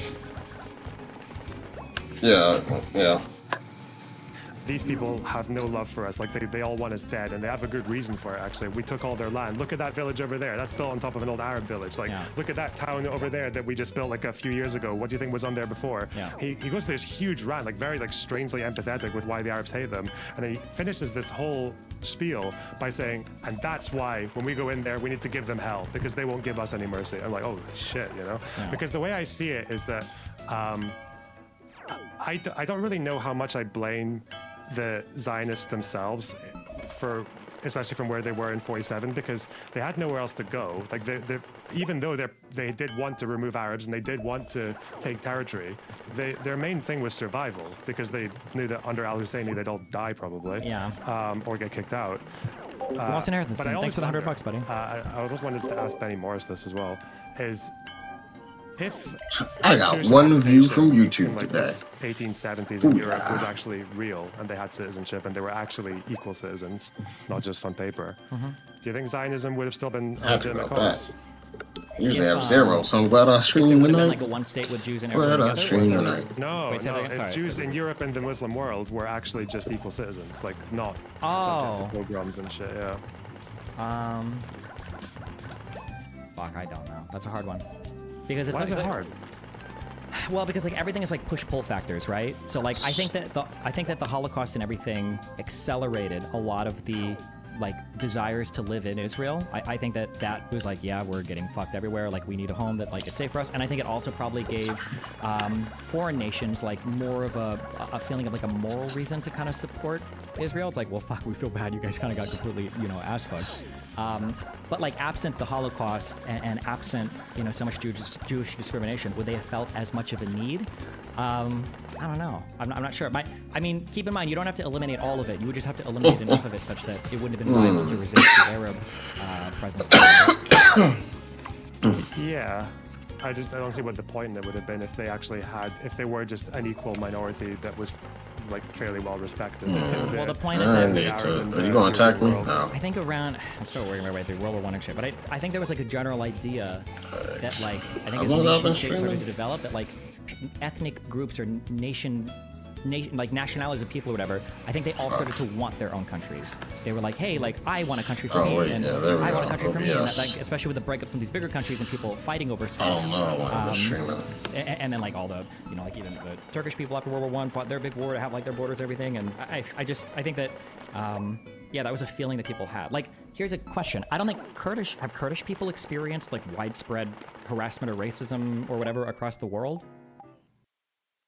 I don't know around the world, but definitely we're in the part of the world. Not times too, but sure. Because like if you were to tell Kurdish people like, why don't you guys just like move to Europe? Like you guys would be way more chill there. Like people aren't gonna fucking kill you all the time. But they probably say like, they're like, well, we want our own government. We're the Kurdish people. We want our state. We want to live here. This is like our area. But I guess Jews didn't technically have that, right? Because they went there. No, but that's why I feel like a part of that thing with the nation state and all these like minority groups wanting to have their own area is because I feel like it's because of persecution. It's not just like a random desire, Is there an example of any other state, just on that? Is there an example of any other state being built similar to Israel like that, or? There's no analogy, I don't think, to Israel, not that I can think of. But I think it's a completely unique situation. Jewish people in Europe were not persecuted and thrown around all over the place for 2,000 years, right? Because they were basically permanent refugees almost from the collapse of the Kingdom of Israel all the way until like 1890, right? Yeah, that's relatively unique. When you say permanent refugees, it's because somehow they still held on to those like cultural aspects of whatever meant to be Jewish, and they didn't just like fully integrate into wherever they went, right? Yeah, they would say next year in Jerusalem at the Passover shit, and I think the Israeli national anthem is literally like a song from some person who is hiding away from a Russian pogrom, and it's like longing for the homeland. It's like really sad and shit. But yeah, I think that's the idea is that were it not for that discrimination, I feel like the cause would have just been completely like pointless. It's possible, yeah. But then you also run into issues like fucking Lebanon, where the Christians might have had a good reason to want their own nation state because of the Ottomans and the famines and shit, but having it also meant they had to grab a bunch of farmland, which meant bringing in a bunch of Sunnis, and then because of the British and the French fighting over south of the Litany, it meant they had to take in a bunch of Shias and then Palestinian refugees, and it's like, well, this has to be it has to be forever to get these goddamn potion drops. And then it's also hard to tell that like, I would have to know the histories of every country individually, but it feels like after the collapse of the Ottoman Empire, the borders drawn were a little bit arbitrary, like when you have like straight lines, right? So obviously there's something about the borders. And for some countries it seems like it actually worked pretty well. Like Jordan, and if you look at like Iraq and Syria, like I'm not saying they're like super stable countries, but like for the most part the borders haven't changed. Even Iraq and Iran didn't like change borders, but then you look at places like Yemen, and no stable government has emerged from there. Or Syria took a long time to have like a stable government emerge. But like your monarchs in like Jordan and Saudi Arabia and Arabia like, are a lot more stable. I don't know why it is in some places and why it's not in others. I don't know the answer to that. I don't know if there's like a good reason in some places. Even in Iraq, I think the leadership is relatively stable, right, compared to Yemen and Lebanon and Syria. Yeah, I'm not really sure why for Lebanon it's really clear. It's because there were three groups that were each made up about a third of the population with some variants, and that was just doomed to fail. And also every country surrounding them had an interest in it. I don't know. It's weird because like those borders were literally just drawn up by politicians, half of who were drunk in like 1918, 19, but people adopted nationalism for each of those countries like really, really quickly. The fact that like Syria and Iraq both had Ba'ath Party leaders. Yeah. Who were pan-Arab, but they just never unified or never even considered any kind of like union. Yeah, this is really odd to me. Yeah. Which is weird too, because people you heard that a lot as one of the reasons to get rid of the Israelis, like, oh, pan-Arabism, but it's like, oh, where the fuck is your pan-Arab state? It's not like it was all there except for Israel. So yeah, it is the drive of having your own country, your own borders, and your own government is a pretty strong one, I think, for all people. I think it's also that idea that there was Jewish aggression against the British before the white paper was. I don't think that's true.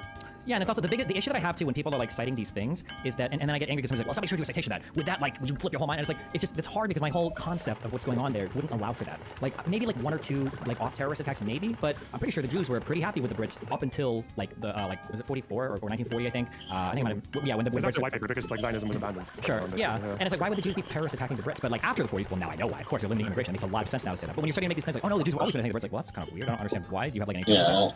Also, I think the answer is in the 30s. Some of the extremist Zionists did have issues with the British. One, because they were revisionists. They wanted all of the Jordan. They wanted everything east of the fucking Jordan River as well, right? But they got the revisionists. Yeah, they wanted everything, and they resented obviously the leftists like Ben Gurion for that. And they also felt like the British were not really protecting them from Arab violence. So, like say, like the Jerusalem riots in 1920, the British actually stopped Jewish militias from entering the space to protect people who were being attacked by rioters. So there was a bit of resentment there, but obviously that source of resentment massively changes after 39 when the Brits aren't supporting Zionism anymore. But that was it was always like a minority anyway. Like the Yishuv hated the Irgun. Like they literally fought with them and shit. Yeah. Like Ben Gurion sank one of their boats. What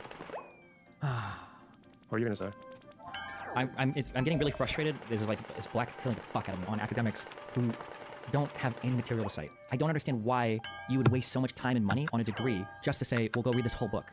Like, what are you doing with your? What are you doing? What is the point of you being an expert at that point? The whole point is that you've already read the material and that you could like direct me to it or reference it instead of saying, well, here's 5 books and this is what people think. That it drives me so fucking insane. I don't understand that at all. Holy shit. I don't really. You said you play guitar, right? Yeah. Like imagine somebody asks you like, how do you resolve a dominant? I'm sorry, my training is classical. Like, how do you resolve a dominant 7 chord? Or what does a secondary dominant look like? And I'm like, well, why don't you go read a book on Schenkerian analysis, you fucking retard? Like, no. What the whole point of your education is that you know the answers. You can reference them. You can explain it exactly. Not like vague like swaths of like, oh, well, here's 7 books. It's in one of these, and like this happened from the 20s to the 40s. Like, fuck, it's so frustrating. Oh my god. Yeah, I feel like conversations like that make me feel very okay about not going further with academia. Long time ago. I thought there were actually 2 villages where the Haganah attacked before 48, not 1. Fuck. Dead. I'm glad I didn't. Actually, one of them was a Oh, responsible. look at that, y'all. Alright. Bonobox just gave the I'm glad I didn't go to college argument. All right. We're talking to breaking points tomorrow. Yeah, I was supposed to do my final day of research and I fucking just skipped all of it. Waste my time for this stupid shit. So fuck me.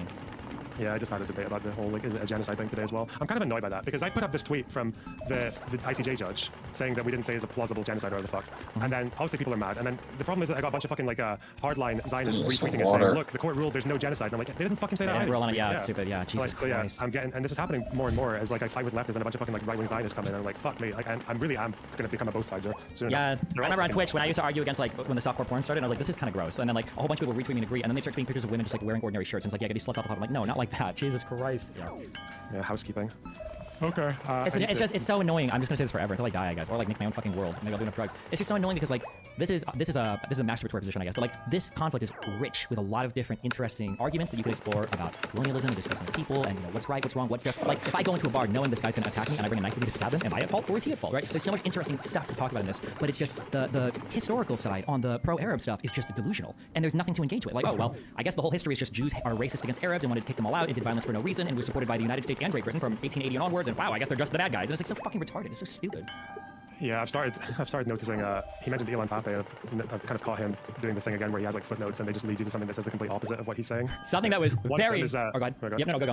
One of Pape's things is he mentions 30 dead babies in one of the massacres, one of the villages. Even though the actual number is like 2. I was like, fuck, is there actually a 40 beheaded baby story from like the 48 War in one of Pape's books? But yeah, and obviously the footnote doesn't say anything of the sort. But, yeah, I know he got in big trouble for that Ben Gurion quote from the diary and the stretched out shit, right? Yeah, I mean, I think Benny Morris made that mistake as well at one point, and right-wingers went absolutely ham on it because of scribbled out writing, and it depends on how you read it. Yeah. The funny thing is that drills way faster. Yes. So I was reading through there because I was trying to see because since they gave me that book, okay, well fine. For XP. Oh my goodness, yes. And it's very interesting that in reading his characterization of Yeah, the war no, in yeah. 1747, he basically just like skips the first 10, the first like 5 or 6 months. He doesn't really say anything about it, which I was like really funny. 0.9 TM. Yeah, the Pape book is not even as bad as some people say it is. Like, he was ahead of the And 0.1 regular XP. So my TM is about to go way up. Putting typhoid in the well to try and poison it, to try and poison people. This is awesome, and I'm drilling way faster. 2 Jewish guys were accused of doing it, and then Yes. Yes. Yeah, but that turned out to actually be real. That was documentation for it. So yeah, they actually did. I don't think it was very effective. They only killed like I think maybe 4 people got sick, but yeah, they actually did try to literally poison the well. Yeah. Okay. Fuck. Anyway. Actually, hold on. What level drill is this? Jesus Christ. No, it just depends on. I'll probably trip like 30 more minutes, but I have to wake up at like 4 a.m. to catch my flight. I'm already tomorrow to debate and then fly back here to do my. Okay. It's not urgent. I'm just doing a 5-minute thing, but I can do another day. Okay, anyway, I'll message you my have fun. I'll do my. Right, bye. Yeah, I'm gonna switch. Drills. For one that's a higher level drill, because this one is level 120. I'd rather. I have to like I need to revisit my. I'd rather keep the 120 drill for a lower level character lack of factual foundation. instead of go ahead and use the 180 It's too drill. much. It's too stupid. But it feels like the conversation is going to break down completely. Like theoretically, I could have stopped the whole conversation and said, we're not going to go any further until you can show me the Jewish plan to betray the 47 partition plan. But then the conversation would stop right there because I don't think that evidence exists. Because if it did, I think everybody would post it and we'd all be talking about it. But then to let the conversation move from that point onwards, it's like, well, what the fuck? Like now, like we've got like a whole bunch of factual disagreements, and now we're gonna move off of the building blocks of this. It's like so dumb. Yeah, I don't know. Jesus. They move the goalpost on every single point. You use second strong position in the beginning that haven't been. Yeah, I wrote that actually for my rhetorical notes for the debate I'm doing tomorrow. Oh, I have that also somewhere too. Where is it? Debate purgatory. I think I have it in this document. Like, switch characters. I feel like this is one. It could be your fault as well, but your opponent never seeming to be able to summarize your position ever. You constantly having to criticize or refuse to accept any other characterization of your position. I feel like there were like 6 times where I just say like, were you saying this? Or is it? And he's like, no, that's not what I said at all. That was even close. Like, I'm not that retarded. Like, you're having a conversation with me, so clearly you're at least saying I'm worthy to chat with. How am I failing to summarize what you're saying every single fucking time you say something? Every single time I can't restate anything. I think that that's an indication of people being like people aren't operating in good faith. I think it's a That's what I said earlier. Like the idea of like I'm not gonna answer any question you have because the idea of like I'm not even gonna go down a certain line with you because in doing so, I don't even want to get to that part in the conversation because it might it'll get to a point to where it's like if I don't like where it's going, I can't like stop you. So instead, I'm just not going to allow you to go down that route, which is dishonest. Yeah, it's just dishonest. That's all it is.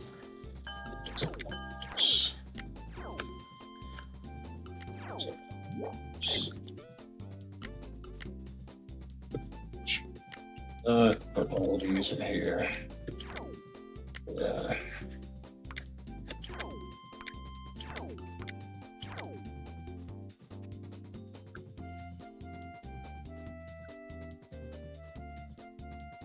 Do do do do do do do do do do do.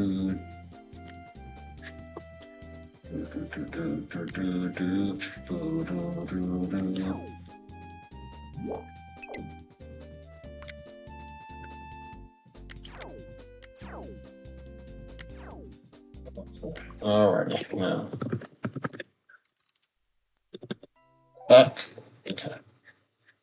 something funky is happening here. If somebody can never, yeah. Funky. Something funky is happening. Always have a whiteboard up with your exact positions. You don't have anyone ad-libbing randomly just because no reason, etc., etc. Oh yeah, maybe actually.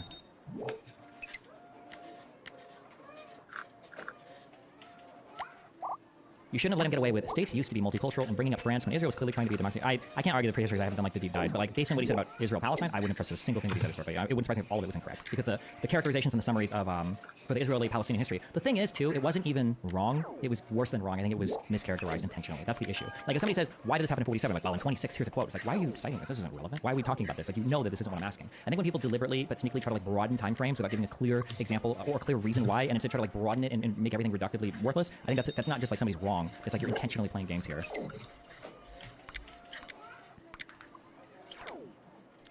Claims walked back by the professor and the two masters, one brain cell. There was widespread violence pre-1920 in mandatory Palestine. Walked back to, well, there weren't many Jews there. That was true. Israel rejected the 47 partition plan. Walked back to, well, actually, they accepted it publicly but lied about it. That's true, yeah. There were terror attacks against the British pre-39 white papers. Not walked back because it was a plain lie. That's true. Yeah, they couldn't think of any of that. Palestinians were left out of partition negotiations. Walked back to, they boycotted unfair terms and should never have had to accept partition. That's true. Yeah, that's true. 47-48 war was started by Israeli aggression. Walked back to, well, sure, the Arabs attacked first, but they were fighting the aggression of settler colonialism. Yeah, true. Fuck me, dude.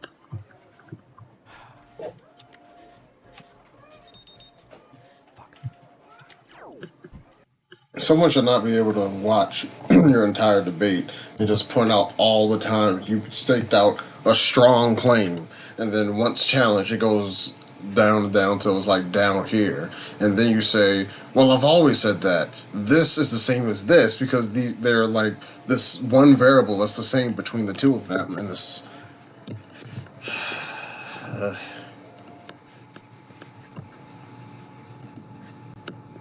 I don't know why you would. I don't know why. Why?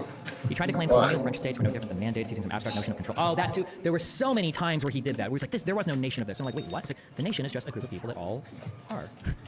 Or it's like the mandatory system wasn't like a colony. He's like, well, yeah, they were basically colonies under their thumb and their control. It's like, wait, what are you talking about? Another one. It's like, well, didn't they try to trade with them afterwards and have a military base there? That's what? Is Japan a colony of the United States? What does that even mean? Yeah, all of a sudden the terminology became so broad that it's like, okay, I guess I agree with you, but you're not really even saying anything, you know? Jesus. Fucking Christ. My God. PhD in history. I don't understand how that's possible. Minus 6 HV. However, we got more HP, more luck, more defense. He said he had spoke like 4 languages, and he doesn't remember anything. So he's gone over MD doesn't really matter. Take notes or have.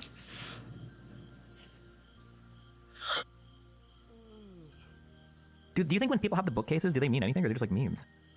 Voting the PhD, the Jews would have accepted to be a minority under Al-Husseini, and if a war will break out, it would be his fault, and the Jews would be dead. Would you okay. Anyway. I think the problem is he probably hasn't done research in a long time. He's clearly a teaching professor now. Hold on. No, I'm so sorry, but no. Fuck you, okay? The proper answer to that would be, if somebody would ask me a question, like, hey, you were really well read in this area. Can you answer this specific question about this specific event? An acceptable answer might be, yeah, I have read about that event. I don't remember exactly where I got it from, but if you give me a moment, I know that this author has written about it, and I know about where to find it because I know the chronology. So, like, give me like 5 minutes, and I'm sure I can find it. I've either taken notes on it, or I have like enough of a general memory of these particular series of events that I can find what it is that we're talking about. Let me go search. Or you could say, I've read it before from these authors, but like I can't remember exactly, so maybe we'll move on from that point. An acceptable answer is not go read these 5 books and find it. That's ridiculous. That's like saying like I disagree with you. Like, oh really? We'll go get a PhD in history, and then you can disagree. Like, no, what? If you've studied it and read the material, you should have some notion in the material of where it is, right? So for instance, like without even having ever read a particular book about Israel-Palestine, I could probably tell you about where to find something, right? If you give me a book on pre-1940s Israel-Palestine, the conflict therein, okay? If you gave me that book and I open the table of contents and it says like Theodor Herzl, early Zionism, 1880s to the creation of the Jewish state, and then you would ask me, okay, Destiny, where in this book can we find information about Jewish insurgents even faster, or things about like the I always call it King David Hotel, I don't know if I got it right, that big hotel bombing. Then what I would say is, give me a minute, I can look for it. It's probably going to be like in the last like 5% of the book. It's probably going to be like towards the end because I know like and it gives more to you. Period. It's like in like instead of 0.9, I give 1.1. Right? But this idea of like, well, I don't know, it's in one of these 5 books. What do you mean it's in one of? You don't remember anything that you read from any of these? You don't remember what they're discussing? You don't know about the approximate timelines? You don't know where in the book you can even find what you're talking? You don't even know. Awesome. I don't understand that. Maybe I have above average recall, or maybe I have a below average database of things that I know. Maybe if I continue to read and learn and be educated, and when I'm 50 or 60, maybe like, oh shit, I can't remember that exact particular thing, whatever. But he came in here, he dropped his credentials. He claimed he was well-read in this area, and he's contesting what is one of the central claims of the conflict, right? Was expulsion always a Zionist plan? That is one of the most hotly debated topics. That might be the single most hotly debated topics in all of Israel-Palestine historically. It might be. Plan Dalet or Plan D might be the single most hotly debated topic. So the idea that you're well-read into this area... Yeah, I've heard that before as well, actually. That doesn't make sense to me, but yeah. In a lot of the debates that I've seen, there is a lot of trying to figure out. Well, there's a lot of like Israel always wanted to take land. Israel, this is the plan, from the beginning. Which, depending on how you look at it, if their idea was to take a portion of land to create a Jewish state, technically, I mean, not even technically, that would be true. But then the counter argument to that is, well, they agreed to plans that would have like a large, almost like a plurality of Arab population. So if they did, I guess the two aren't mutually exclusive. I don't know.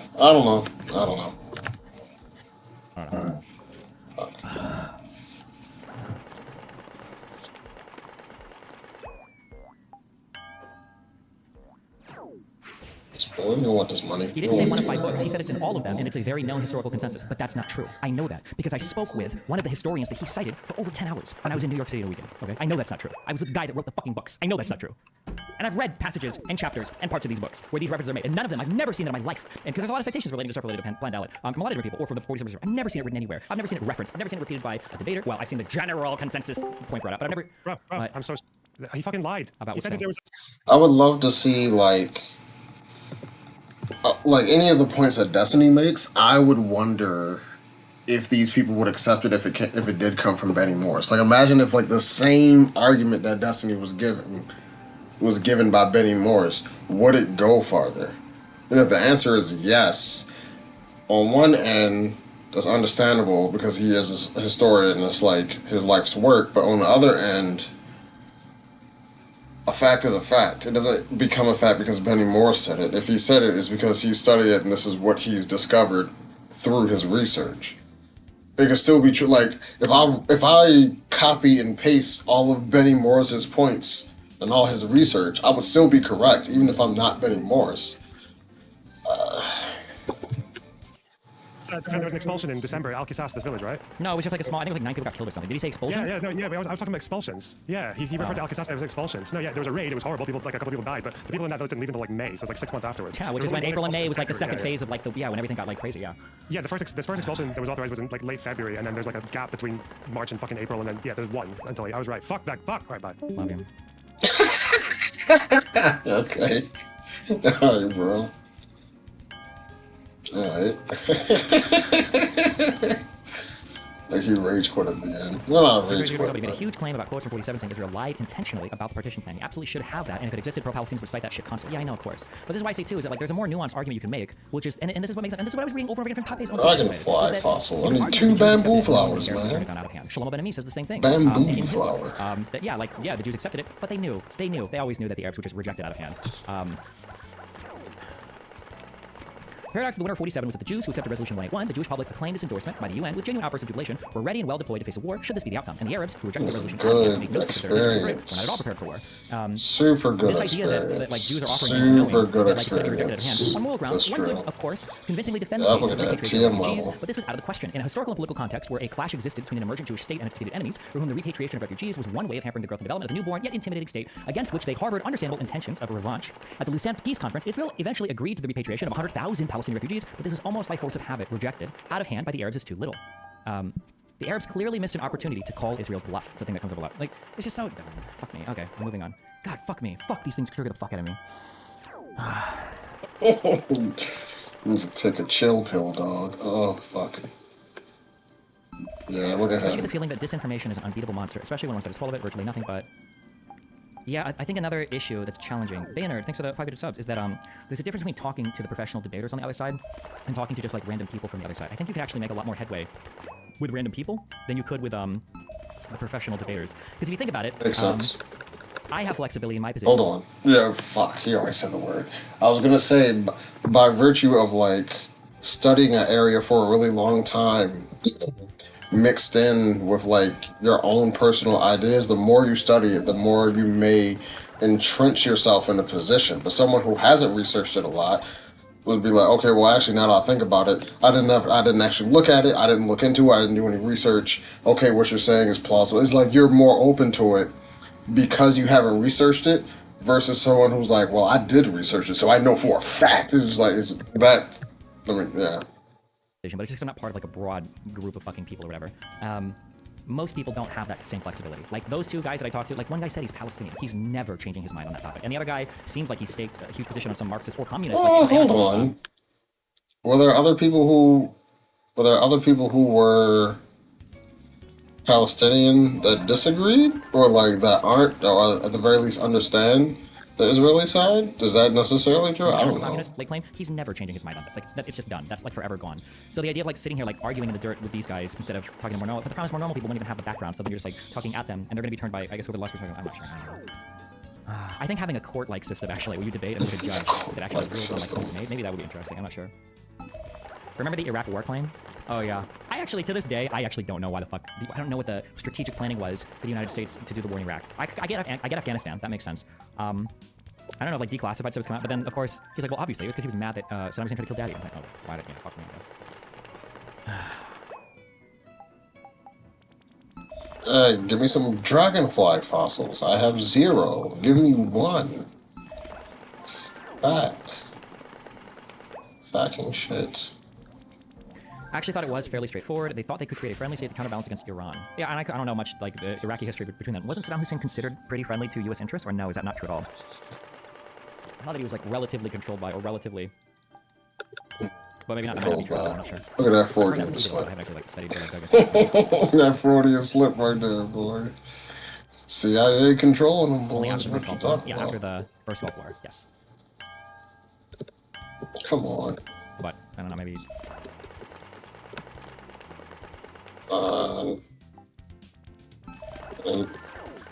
2 bamboo flowers. I'm saying Benny Morris at some rando was pretty funny. Yeah. Okay.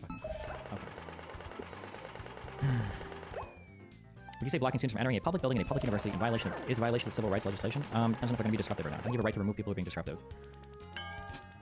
Actually, I don't know if you would have a right to protest inside the library at all. I would imagine probably never. Outside the library, sure, but...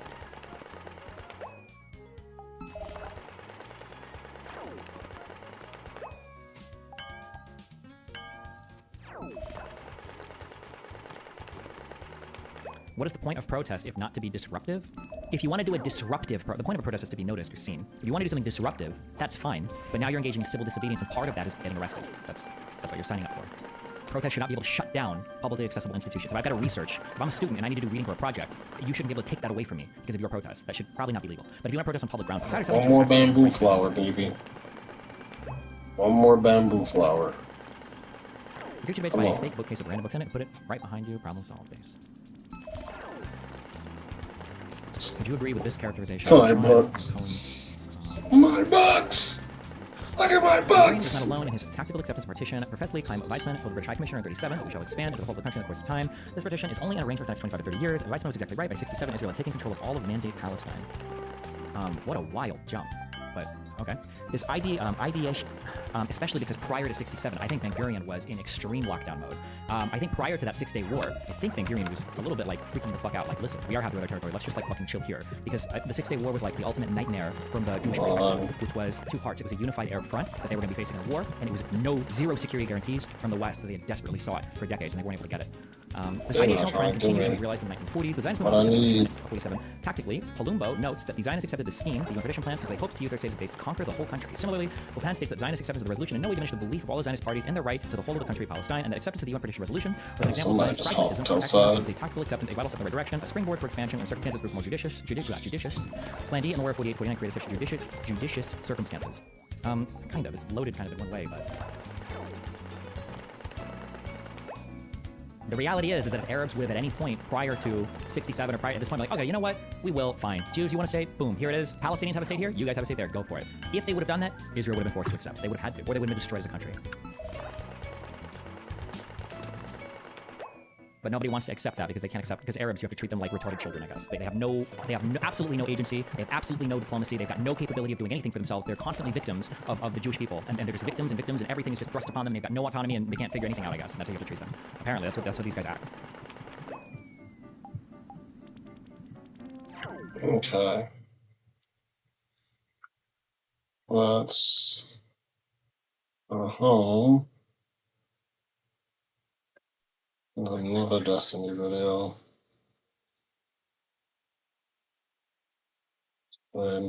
Try to imagine for just 1 second, if this was a group of whites compared to Islam. If you were forced to choose a religion out of all of them, which one would you choose? I'm impartial. You can't ask me that fairly because I was raised Catholic, right? Personally, I'm impartial to Christianity. I think that Jesus embodies probably the best values in terms of... They've doxed a bunch of YouTubers, at one point myself included, unfortunately. Oh, shit. Hold on. people are actually students. They're all masked, and I firmly believe now that COVID was just a test run to see how we could normalize masks so we could have jihadists out in the streets. We don't know how many of them are, as I said, students, but how many of them are even citizens of the United States. And just try to imagine for just 1 second, if this was a group... Masks? Oh wait, that's a new one. The reason why we had masks is so that jihadists could be out in the open freely. I mean, this is the United States of America. People could have wore masks. People can, that's not new. Or, like, I guess you're like, well, now they can hide amongst them. Okay. Group of white students screaming about black people. Or if this was MAGA supporters burning down things at Columbia, Joe Biden would literally send in the National Guard. What? Isn't that what Trump wanted to do? Wasn't Trump the one asking states to send in their National Guards or to send in their guards? Did Biden mobilize? Does anybody know? Did Biden ever mobilize? Did Biden send in National Guard? Well, no, Trump was president during all the BLM stuff, right? Fuck, my timelines. I feel like, dude, COVID wiped my brain of, like, time recognition. Yeah, but it's based if Trump does it. To be fair, also, I don't think Trump did it. I think Trump asked states if they wanted him to, or he was trying to push them to accept it, but they didn't want to, so I believe. Just one fucking bamboo right, like, flower. but the left does not know when the left goes too far. Who knows how many of those people... I like, shit. I like that, God, fuck. the ages of everybody is so... I'm starting to like get away generationally now from younger people. There was an era on the internet for 2010, which was, it was the era of like edgy internet atheism and libertarianism. I think my guess is that a lot of the 2000s was kind of, a lot of the internet presence came from kind of, I would say like white, relatively wealthy middle class, younger kids. And I think a lot of us had resentment from our religious families. So in the online era, the atheism and the enlightened atheism and the tip-tippy was like the king of online speech. And then you had like a huge overrepresentation of Ron Paul supporters, the libertarian people that came out of that. And it's funny because the idea of like, give a man a mask and he'll tell you the truth, and like V for Vendetta, these movies were all like conservative / more libertarian dreams of anonymity and how important it was to protect all that and all that shit. So it's funny now that conservatives are like, oh, you want to wear a mask at a protest? This is horrible. And it's like, okay. Let's try to imagine for just 1 second, if this was a group of whites. Except the government in V for Vendetta was an ultra-conservative government. Honest to God, it really doesn't matter anymore. People will read into whatever they want for governments, and they'll make them whatever they want. So, for instance, you would say the government in V for Vendetta was an ultra-conservative government. Personally, I think that's a pretty obvious interpretation. But if a conservative was going to fight with you, they'd go, oh, that was an ultra-conservative government? Huh. How did that ultra-conservative government come in power? Didn't they fake a disease, an outbreak, and then didn't some guy show up with the cure for it, and he was in bed with the pharmaceutical company, and that's how he actually, what does that sound like? And they would say, actually, that's a far left government. So I mean, like, really, I mean, like, it's like when you get people that do readings of 1984, and they're like, actually, this is about far left governments taking over because of how they want to police our language with, did they call it doublespeak? What did they call it in 1984? When you wouldn't say something was excellent, you would say it was like double plus good or stuff like that, you know? Was it called? I don't remember what it was called. It might have been called doublespeak or newspeak. Newspeak, yeah. 1984 is a really interesting book. If you ever get bored, I think it's a worthwhile read, and it's like it reads well. It's like it's a decently written book. It's not like political prose where it's like Lord of the Flies or some shit. The funniest reason to read also 1984 is because I'm pretty sure every single person that talks about it has never read it before, because when people talk about 1984, the only thing they talk about is Big Brother and like the security surveillance state. And I don't even know if I would consider that to be the biggest theme of the book. Like, I would consider that to be a minor theme. I think that the more important themes are... I think that the ideas, because I think the guy, is Winston the name of the main character? He works in, it's called the Ministry of Truth, right? And the idea of mass censorship of like prior articles and making sure that everything that goes into the papers is fitting whatever the narrative is of the current government. The idea that narratives can switch fluidly and instantly. I think at one point in the book, he's talking about how they're at war with one country, and in the middle of the speech, they're suddenly at war with another country, and everyone just goes along with it. A really interesting concept. I feel like that would mainly describe people's like the fact that people aren't really paying attention. So because people aren't paying attention, you can kind of just get away with anything. I feel like that would be the bigger point to get away from it. Or philosophy of language, I guess, but the idea that words can mold thought. Yes, of course they can. If you restrict the vocabulary of a people to certain words, they can't even think of things outside of the vocabulary they have. I think these things are all really interesting, in my opinion. But but I didn't read 1984. That does sound like restriction of thoughts, restriction of the mind is probably greater than any government thing, because like it forces you to think in only certain terms. So it's like, it reminds me of a crappy door-to-door job I used to have, where basically we were signing people up for estimates, and we gave them choices on like time frame. So let's say usually home during the day, or usually home in the evening. Like we'll do that to where like we just funnel them down to two different ways.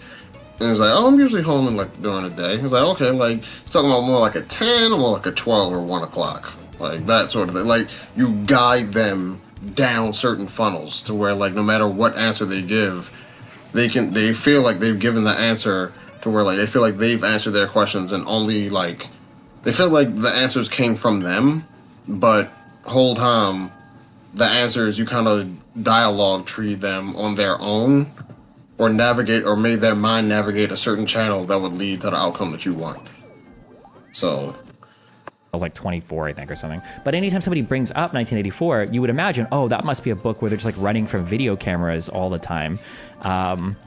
That must be a thing where they just talk about like cameras everywhere. It's like, not really. I feel like that wasn't even one of the more interesting concepts of the book. But yeah.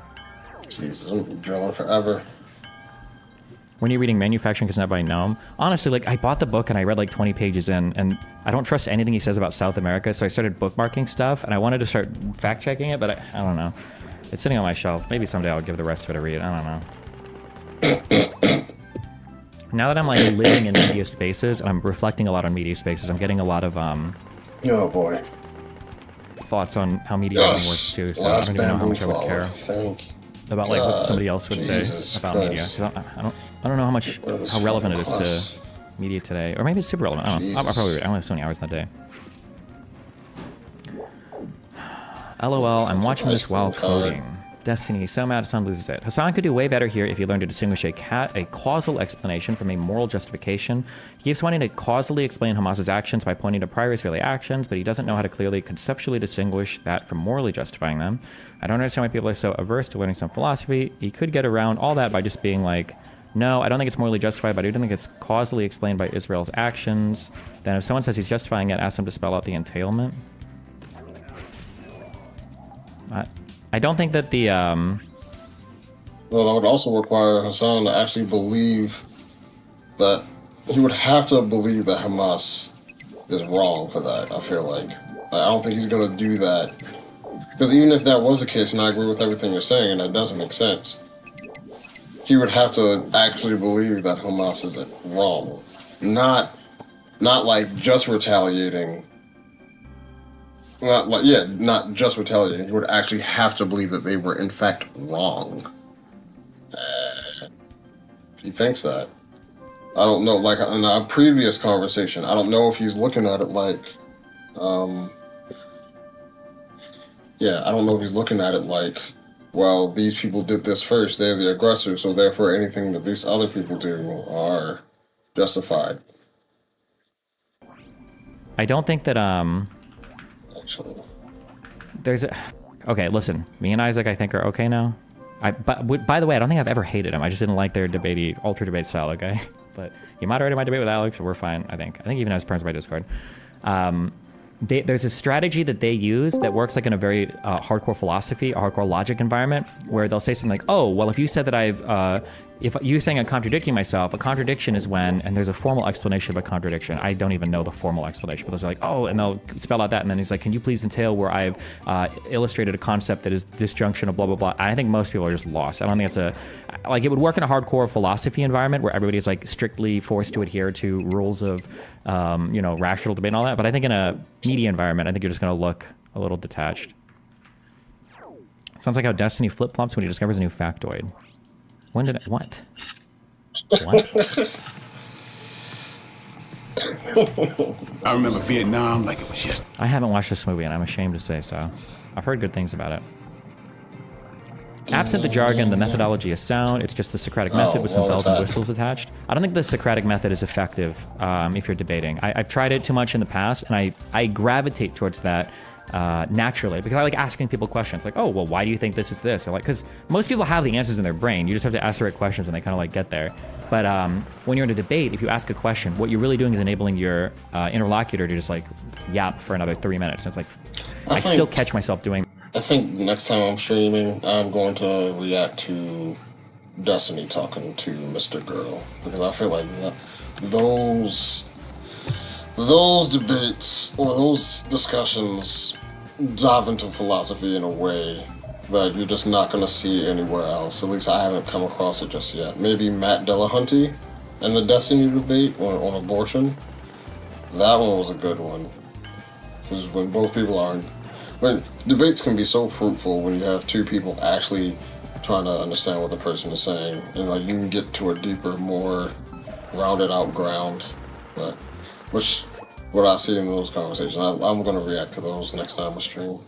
That. Although I don't do it as much, where I'll ask a question like, wait, I shouldn't have asked it. I should have asked it rhetorically and then answered it instead of waiting. Now I just give them the opportunity to yap more, you know? Yeah.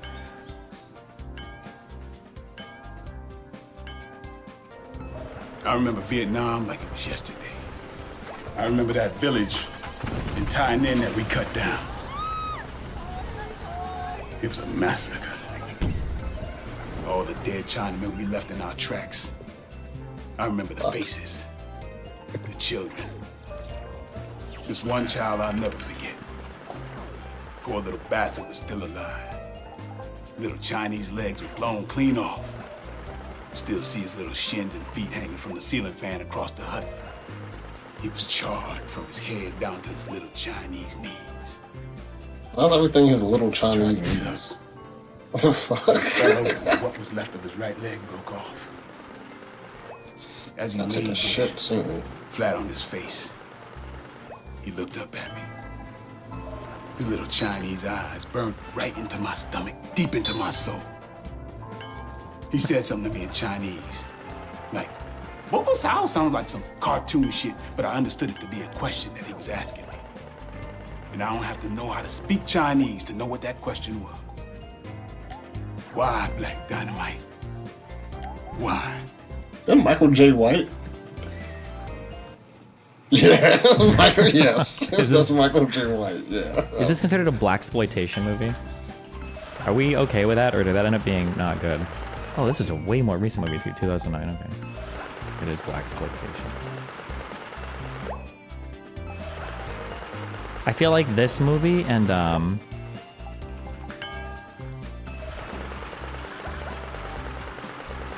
I see so many clips of this movie. Is it called Airplane? Am I making this up? It's close. It's going to take forever. What is blaxploitation? I think Blaxploitation. I don't know why I'm explaining this. Let's see. I want to explain that and see how far off I am. I think in the it was like 60s, 70s. I think you basically had a lot of movies that were being made that were starring like jive, which was like the 50-year-old way of saying like hood, like black characters, because black culture was starting to become like really cool and shit. And you would have like action movies or whatever movies that would star like black characters. And I think they were making a lot of money off there. It's called blaxploitation, I think. Nice, another I think one. that's my understanding of it. Let's see how far off or where we're at on this. Blaxploitation is an ethnic subgenre of the exploitation film that emerged in the United States during the early 1970s when the combined momentum of the Civil Rights Movement and the Black Power movement.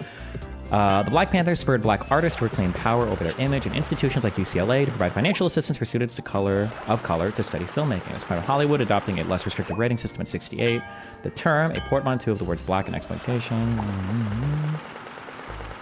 After the race films of the 40s and 60s, the genre emerged as one of the first in which black characters and communities were protagonists rather than sidekicks, supportive characters, or victims of brutality. The genre's inception coincides with the rethinking of race relations in the 70s. Maybe they don't necessarily have to be like action-y movies. That might not be true. I might have made that up. Are you telling me you haven't seen Airplane? No, I've only seen clips. It looks like it's still funny, though. Although, man, I will say this one more time. Oh my god. I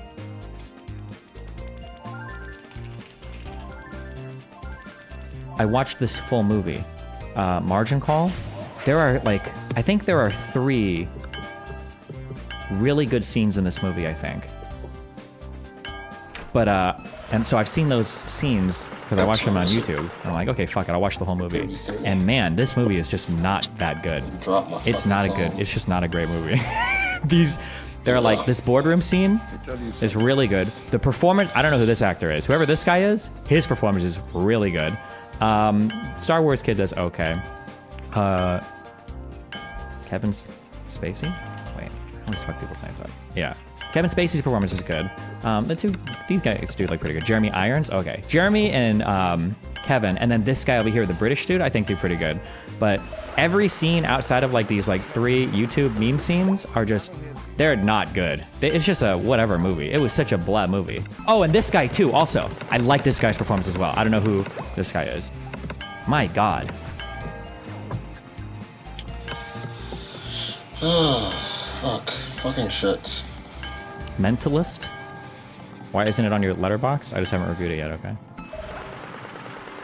You need to watch Too Big to Fail. It's better than Margin Call and Big Short. Maybe. I also I'm so over, maybe this is just because I'm a capitalist shill, or because I'm part of the rich class now, so I'm tired of your guys' proletariat struggles.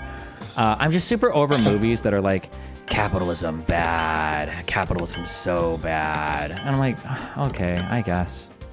I'm kind of like over that. Like, I don't feel the hit at the end anymore.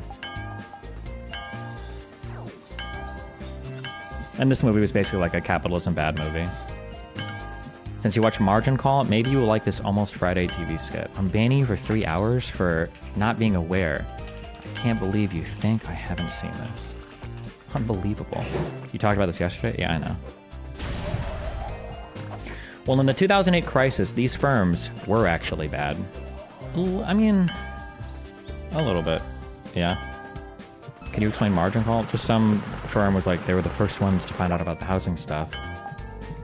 And they sold it all and survived. But it's a fictional firm, it's not a real firm. I'm looking for Nipsey.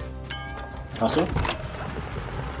I agree. Movies like Margin Call or The Big Short try to put in some cringe political undertone of our system is fundamentally broken, dude, as if a huge amount of our problems aren't caused by each other trying to get a leg up. A little bit. I'll give a lot of leeway to The Big Short, though, in that... Who's the director of that? There's nothing underground. Oh, I haven't actually watched The Big Short, but I feel like I've seen the whole movie through clips. This movie is just done really, really, really well. At least from everything that I've seen of it. The performances are good. The scenes are very entertaining.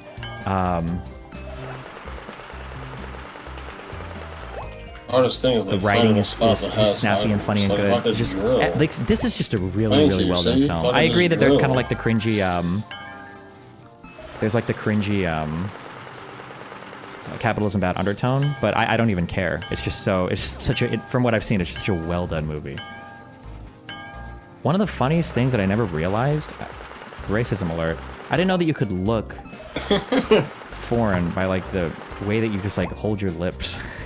The Asian guy in this, the Asian guy in this does a really good job of like looking like he can't speak English just because of the way that he. My math specialist, look at him. You notice anything different about him? Look at his face. Look at his eyes. I'll give you a hint. His name's Yang. He won a national math competition in China. He doesn't even speak English. Yeah, I'm sure of the math. Steve Carell? Actually, my name's Jiang, and I do speak English. Jared likes to say I don't because he thinks it makes me seem more authentic. I got second in that national math competition. One thing I super appreciate you is that you don't write something completely off just because you disagree with a message of the movie. You're willing to talk about the pros and cons and what you enjoyed. Someone like Hassan would completely write off a movie if he doesn't agree with the message. True. I am an exceptional human being. Have you seen Better Call Saul? Seems like it'd be 100% your type of show. Probably more than Breaking Bad. Listen, I've said this. I just can't. I can't watch de-aged people, and I can't watch people that are supposed to be younger when I know they're older. It just does something in my brain. So I haven't watched Better Call Saul. That's why I didn't watch The Irishman. Although I will say now, we watched this scene. This is just so funny. Where they de-aged her dad, I think digitally. Yeah, the dad is supposed to be. Oh fuck! Wait, it copyright molested me for that last video clip. Oh no, wait, okay, we're good. Or it was going to. Her dad is supposed to be what, in his like 30s or 40s or something? But you can tell the way that De Niro comes out here that this guy is like 90 years old. It's just makeup, is it? I thought they digitally de-aged a bit too.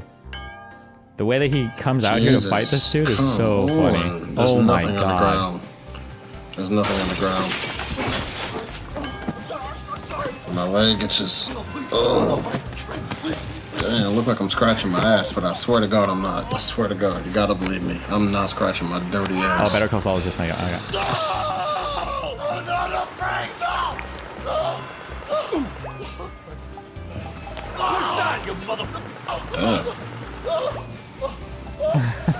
Okay. He's very clearly an old man. How did you feel about the political commentary in American History X? I thought American History X is a very well done movie. Especially because I'm a racist KKKer myself. I liked that in American History X, they They American stuck History and is believe such it. a well-done movie. The racist guy who is like a KKK guy is not an idiot. He's not stupid. Is it Edward Norton? Is that the actor's name? He's not an idiot. And when he's making his arguments for why he thinks that blacks don't belong in America or why they should have been slaves, he sounds intelligent. He's smart. He's rational. He's like speaking well. The guy at the table doesn't really know how to counter, which is more likely how you're going to see those people in real life. They're not always just like knuckle-dragging dipshits. But then the idea that he like has like an evolution of character through emotional and real life interactions with like other black, the way that that is handled in that movie, I thought it was really well done. I think it's a really well done movie. The ending is so telegraphed though. Oh, what, that his little brother was gonna die? Yeah, I still am not sure. I think I asked Stream about that before. I don't know why the little brother died. I feel like I don't know what you're supposed to make of that. That your actions have consequences, because it feels like morally, if you've redeemed yourself, that there should be redemption there, right? I don't know. Or maybe it's violence begets violence. Yeah, I guess that's kind of solid. Right wingers think American History X is made for them. You can actually read the comments in the YouTube clips and stuff. Pretty interesting. Oh yeah, I bet. American History X came out in 1998. Who is watching that old crap anyway? True. Sneeko's old friend destroyed you when he analyzed the debate you guys had. Oh, wow. Muslim? Why did they get so... 2 hour, 23-minute video. Yes, I definitely am watching it. It's from the Muslim Lantern. My God, yes. That's what do you say? Yeah, I was just saying you stop there just to address this kind of ridiculous, nonsensical claim this blue-haired guy is making, right? So no, my hair is not even blue. What do you? Nope, why would you even call me forever. blue hair? Your hair is Jesus. blue forever now. You should have never done it. He's trying to equate a personal change to a defense of an idea, an ideology.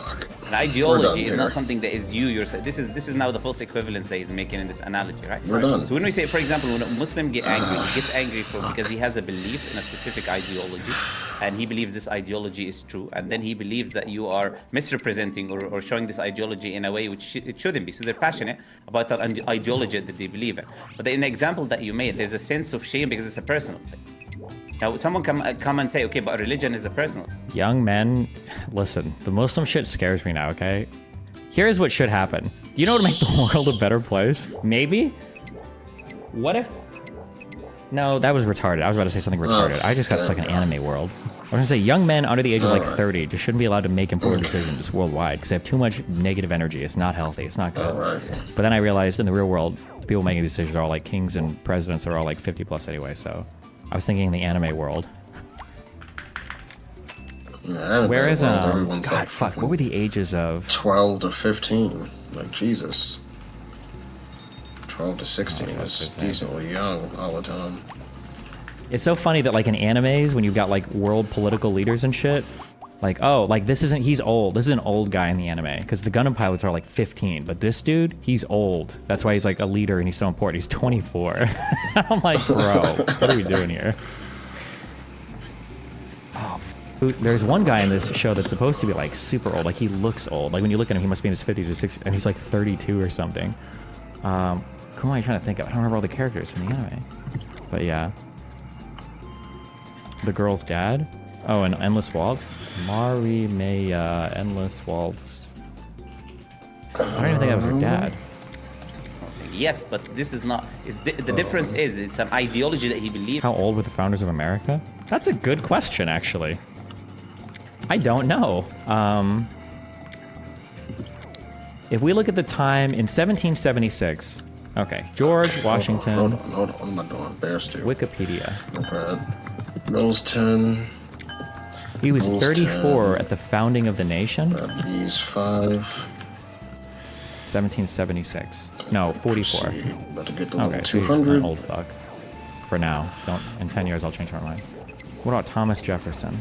Okay. 1743. Level 200 right quick. You have to factor in age inflation.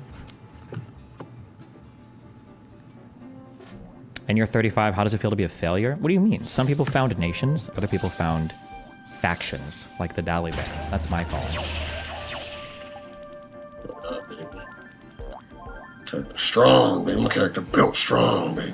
Come on. Built strong. Built strongly. believes in. It is not an action that he's engaging with as a human being. So if I'm ashamed, for example, if I do gambling or I steal or I do. God, the more I think about it, Islam is like the perfect age. It's the perfect religion for angry young men. You've got a religious calling. You're pairing that with hardcore political action. You've got like unlimited textual justification to treat people like shit. It's just a really good religion. If you're a young man, you want to f people up. Yes. To be fair, it was probably easy as fuck to make a country back then. You could have made DGG a country easier back then. That is true. You had like all of America that was, yeah. Why do you think they wrote the law like that? I truly don't know. If I had to guess, I am totally pulling out of my ass, out of nothing here. Because Islam came along later, right? Way after Judaism and quite a bit after Christianity. Although how long is like 500 years really from the year 0 to 500? It's not like the year like 1500 to 2000.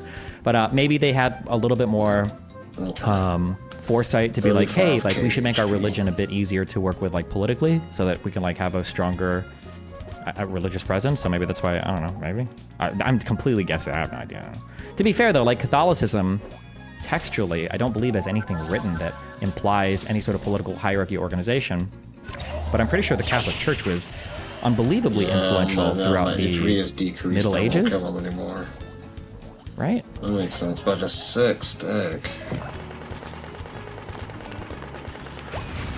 Did you see that skit by Shane Gillis about the Founding Fathers deciding the age of consent? No.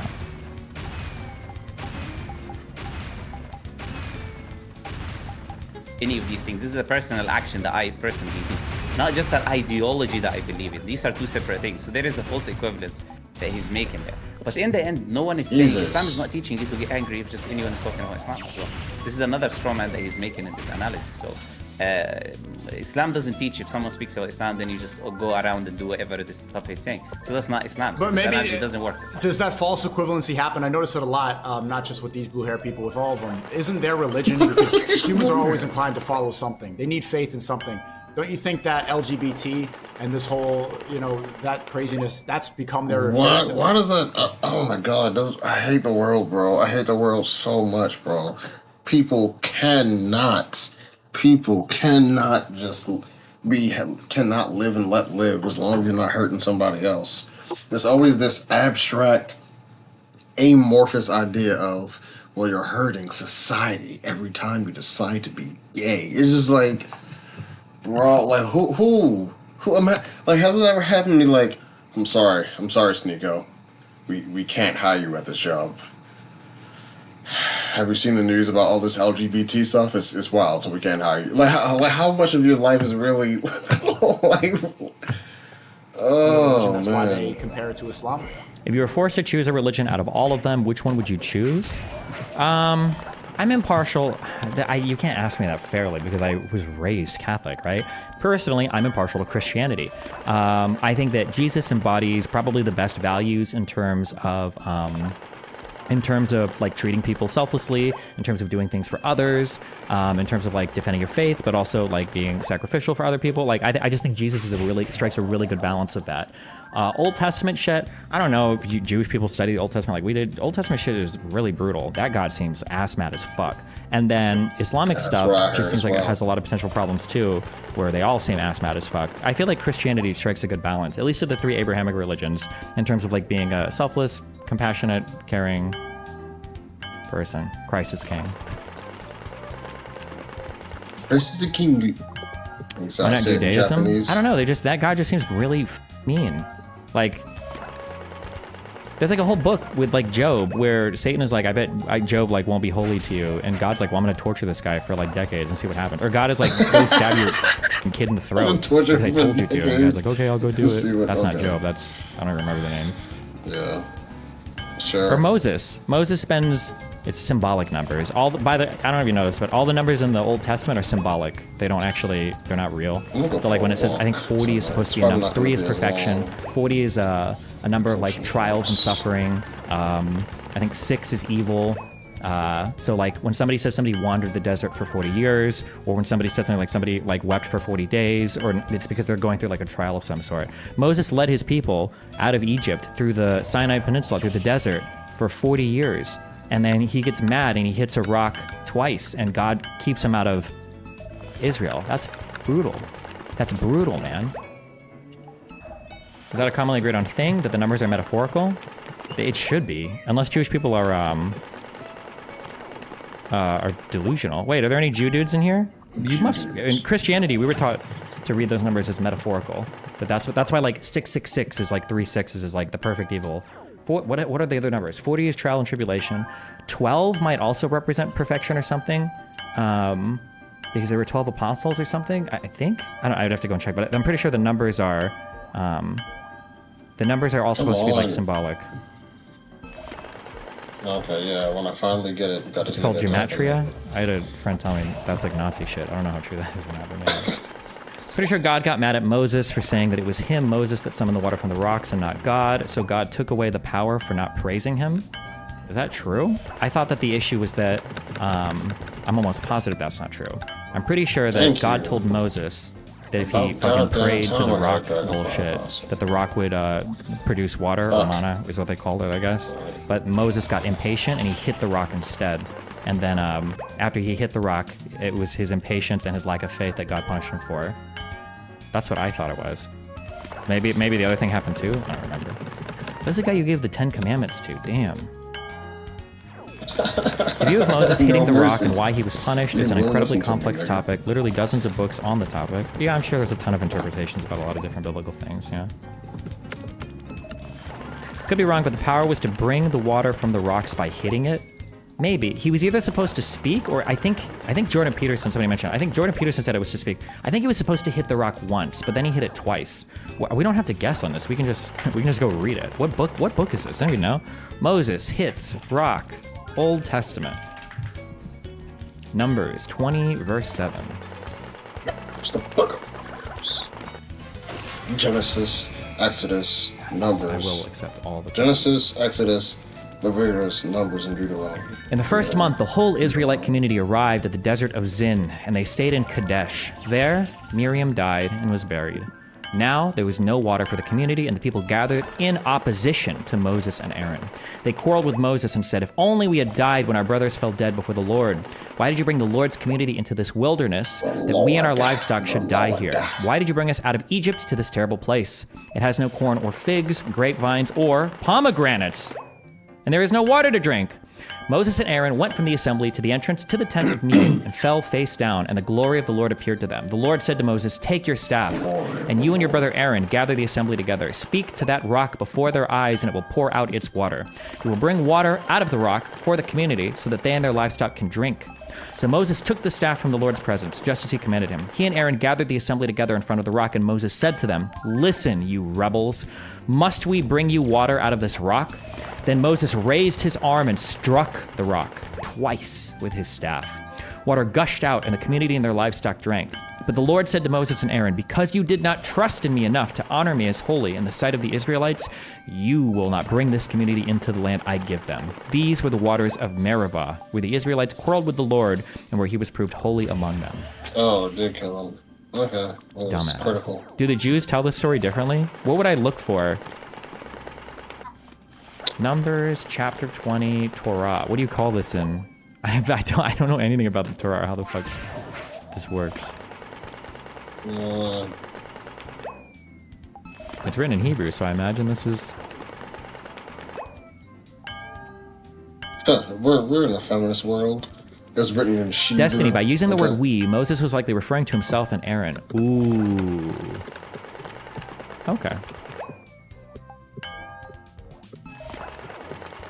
"Listen, you rebels, must we bring you water out of this rock?" Yeah, that is kind of arrogant, huh? Not good.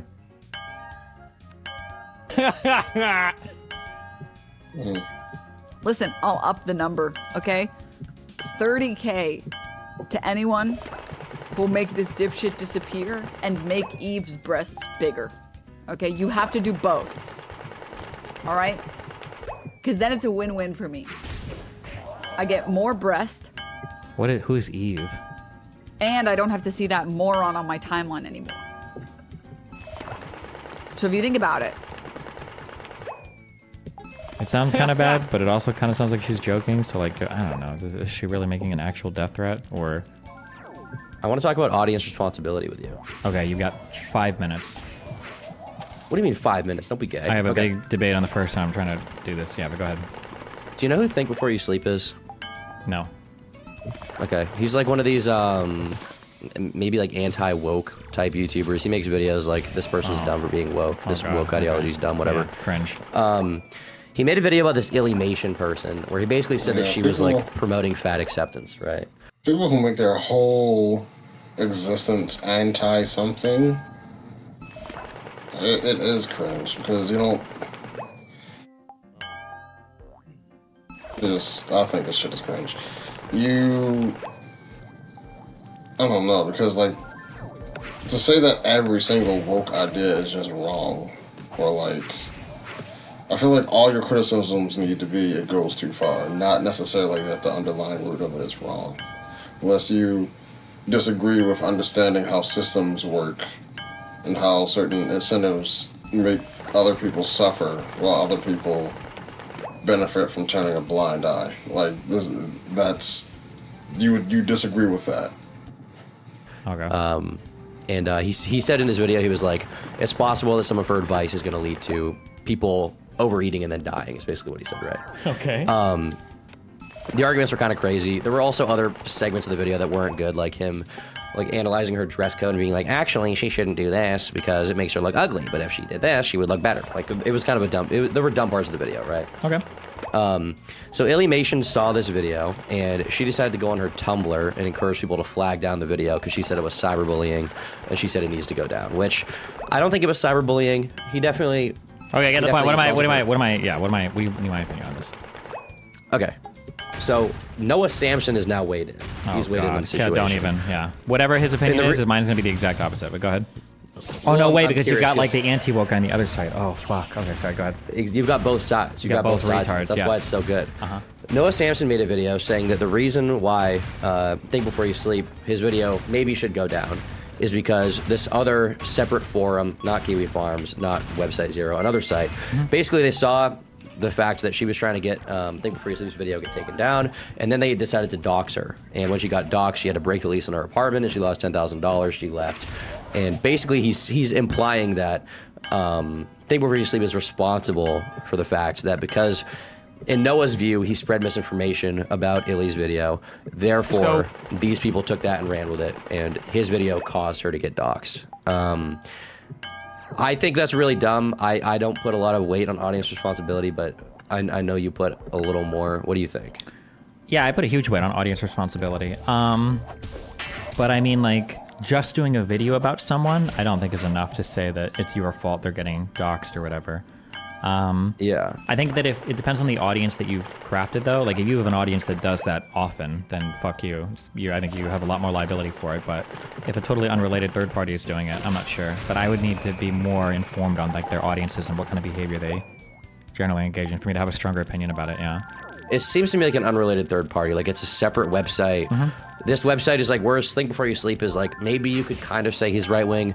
This website has a lot more like kind of far right people on it. And so they kind of are more inclined to, go behavior like that.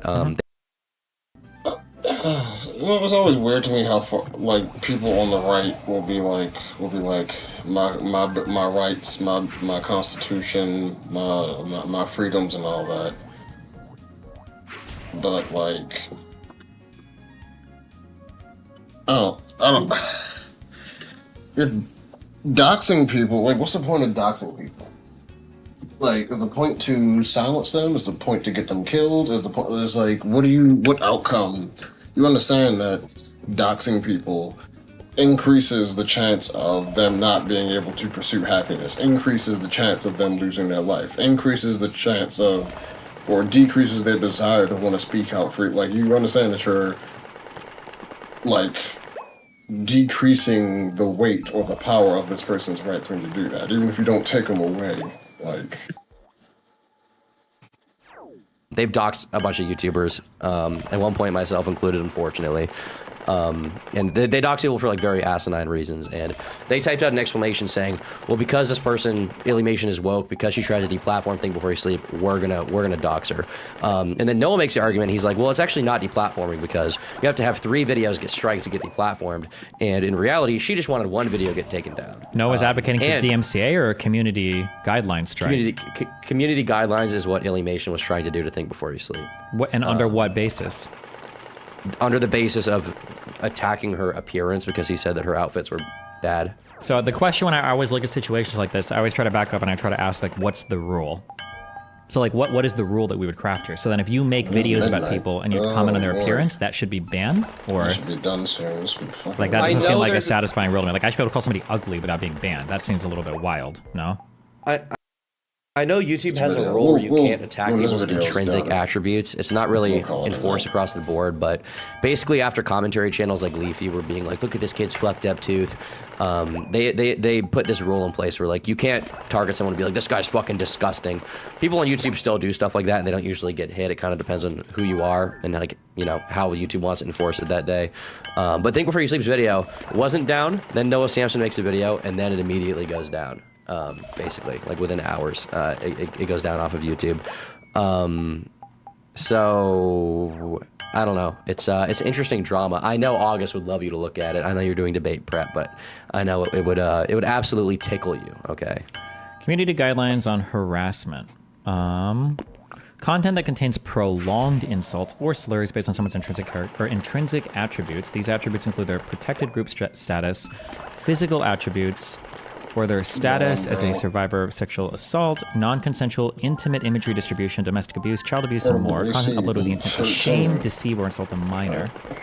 This means... Yeah, he absolutely didn't do any of that, I would say. Well, the top one, it sounds like he put out, right? If we're saying physical attributes. But this says prolonged Is someone's physical attributes insults? like how they dress? I don't know. That's pretty vague. Physical attributes, what does that mean? Is that weight, or does that include like a scar? Or does that include physical attributes I don't know, but it also says pertaining to prolonged the physical. insults. When you say physical attributes, I would say anything like, imagine a person is naked. Now, anything on that person that you can talk about, I would consider that physical. So, height, weight, eye color, hair length, hairstyle, teeth, lips, scars, bruises, cuts. Like, I feel like all of that, muscles, thinness, skinniness, if you see the bone structure in there, but like, I feel like all of that is physical attributes. Not what someone's wearing. A hat is not a physical attribute. Earrings are not physical attributes. They're on your physical person. It is not a physical attribute. Thing is too, and like I just don't know, when you say like he was talking about like the outfit they were wearing, was it like, oh, like this person's saying that no clothes fit them well, but if they wear this style of clothing, it would actually be flattering? Or were they saying things like, this person wouldn't look like such a fat fucking slob bitch if she knew how to fucking walk into a fucking store and pick out an appropriate fucking outfit? Like, what is the... He definitely didn't say fat slob bitch, but he was like, this outfit is worse for you, whereas this outfit shows more of your forehead, which people may find unattractive. Like, it was that kind of thing. Huh. Like, in my opinion, obviously YouTube community guidelines may disagree.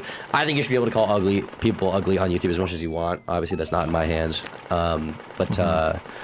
Yeah, it seems to me like his video didn't really violate the guidelines and they ended up taking it down anyway.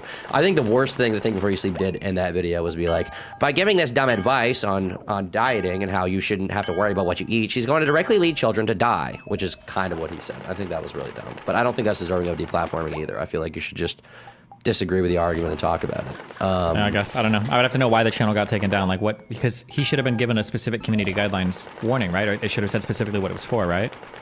Yeah, so they said it was removed for a violation of our community guidelines. His explanation... Wait, it doesn't say what? Let's see. He had a tweet about it. Removed for cyberbullying. I've been accused of harassing someone or using slurs to talk about someone's intrinsic traits. I didn't do that. Oh, it was the it was exactly the policy that we looked at. It was this one. It was that one. Yeah. Yep. I don't know. I think it's okay for YouTube to have the rule that you can't just make like a 10-minute video shitting on the way somebody looks. I think that's fine. But I mean, if it's like an insult or insults as part of like a larger work, that seems really stupid. So yeah, I don't know. But I'd have to know more about like what the video was like. But yeah, it seems dumb. That rule. Why do you think YouTube should have a rule against shitting on someone's looks? I didn't say that. I said that the way that this is written, content that contains prolonged insults based on someone's things. So like if you're gonna make like a 10-minute video shitting on the way somebody looks, I think it's probably, I can understand having like a community guidelines against that. But if it's like, if you're insulting somebody's appearance as part of like a video or whatever, I don't think that should necessarily be against the rules. But I think there's probably a difference between the two of those things. And I'm more sympathetic towards the first rule banning than the second one. Okay.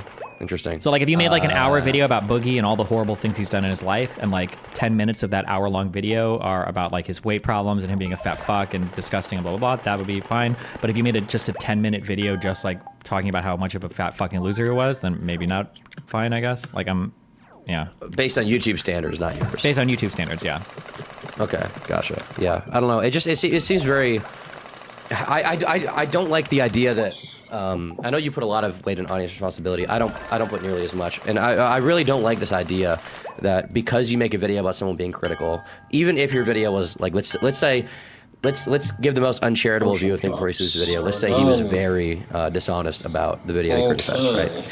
I don't think that just because he made that video and then some people in his audience or outside of his audience were like, hey, this is our justification to dox, you know, this girl. I'm in my opinion, unless Think Before You Sleep says that or encourages that, it's not really his fault. How old is that guy?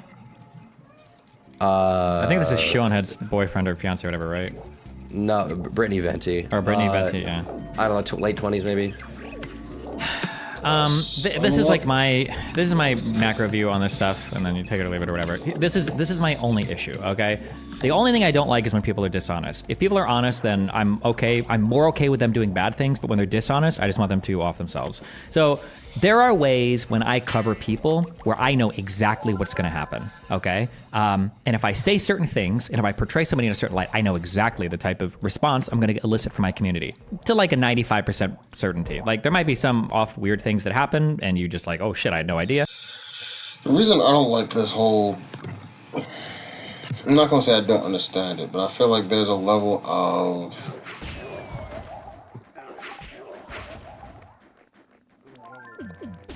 like the idea that people cannot be responsible for themselves. I don't care what Destiny says. I don't care what celebrity says what. I don't care what news station says what. Y'all can't make me go out and like kill somebody. Like you can't do it. You can't make me go out and dox somebody. You can't. I would already have to do that on my own. I don't need you to give me the green light for something to do something like that. The fact that other people are just like, yes, I'll do whatever you say. Yes, I'll do whatever you say. Yes, like. Okay, if people are that stupid, then I don't understand how we can also have a democracy. I don't understand how we can also, like, even hold people responsible for decisions they make if they're that retarded. I don't see how you can do it. I don't see how you can do it. You got to pick one. People have the wherewithal just enough to where like we can punish them and hold them responsible for the things that they do. But when it comes like on an individual basis, but when it comes to large crowds, now we can't have that rule anymore. And now what someone else like, okay, you literally a sheep at that point.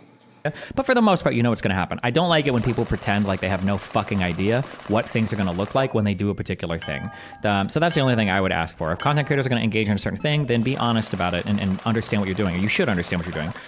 Especially if you're a popular creator. You make way too much money for a laughably small amount of like education, training, and everything. Like that's at least one part of your job that you can be aware of. Like I did a bunch of interviews with students I did a few at the University of Austin, or University of Texas at Austin a few days ago. And before I went over that video, I know, because I'm not fucking retarded, and every creator knows this. If I go over a video with a kid giving an interview on camera, if I'm like kind of critical, they're gonna roast the fuck out of this guy. And if anybody finds his shit, they're gonna go on social media, they're gonna blow pictures, it's gonna be horrible. So before I went over that, I went over like, hey, listen, these kids are brave for talking to me. The fact that they even want to talk on camera is really cool. If we blow people like this up, they're not going to talk to us in the future. Like I'll give that speech because I know what's going to happen. But if I were to just like go over it on stream, blow it up, and then this kid's picture or docs ends up leaking and everybody's blowing him up, and then like, oh, I didn't know that would happen. I had no audience. I can't do that. Kill yourself. Like you obviously know what's going to happen. You fucking moron. Don't pretend like you don't know. That's the only thing that I ask. But if somebody's like, listen, if I cover it like this, people might harass the motherfucker. Yeah, sure, but they're an online content creator. Fuck them. That's part of. Then at least you're being honest. I was like, okay, well we can go from there. But yeah, that's the only thing I feel like when it comes to audience responsibility. It's like you know what's going to happen when you cover people a certain way, so be aware of that. And if you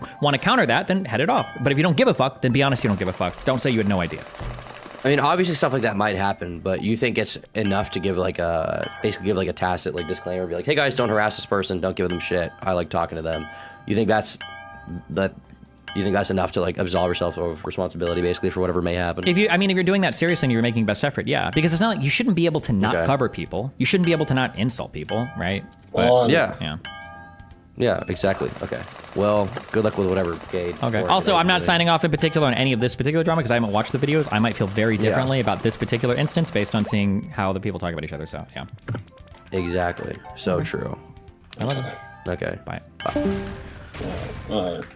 Let's finish up this. So wait, so as far as note-taking, I think having your sources at the top are good, so somebody can click and see, like, okay, well, what was I reading for this? For conflicts, I think having, like, roughly the 2 sides and the leaders, I think is pretty important, so you can see, like, oh, well, who was involved in this particular conflict? I think that's an important thing. Location, obviously, where something happened. Causes, like, what led up to a particular thing or caused it to happen. What were the actual events of the thing, and then what were the outcomes? And then I think there's a really important section I'm trying to keep at the bottom now for important notes. I think that for my timeline, I think what I'm going to end up sticking in these boxes are going to be whatever I have in the important notes section. So, like, if you were reading, like, a timeline, like, what are the really big takeaways from any given event that you, that you would want to know coming out of it, I guess. That's how I'm roughly organizing things right now, but... Can you please update your Obsidian notes? Bro, why you fucking... This bullshit. Drilling quests are slowly getting out of the way. Destiny video's over. Just no. I'm just gonna close that. Actually, no. Go ahead and look at Destiny's face and Sneeko's face while I do this. Yeah. And we're gonna go do all the letters to Santa. Get that out the way. Just to Santa.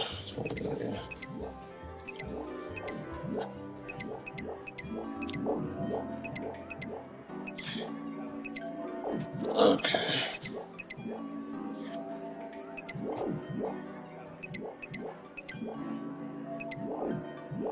Almost.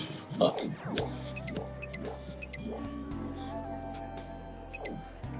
Okay, so next time on Marcus Stream, we will be reviewing or reacting to Destiny Reacts to Mr. Girl.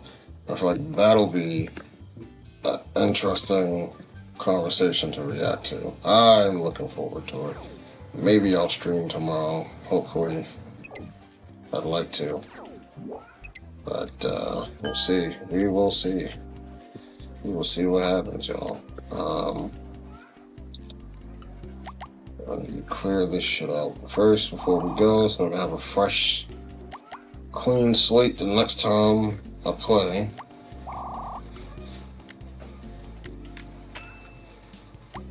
No, not that. Okay.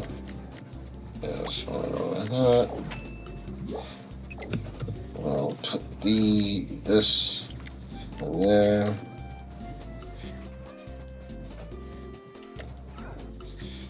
I think what I would do is close that, open this.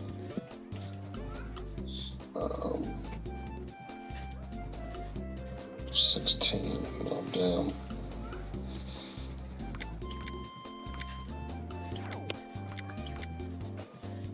Oh, damn.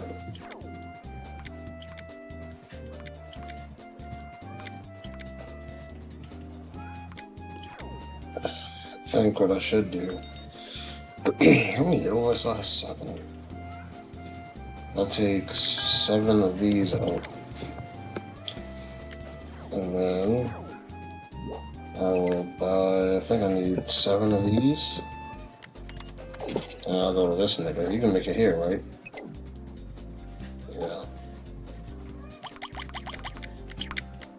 Let's do that. Okay, 5. I'll take it. That's good. I'll take it.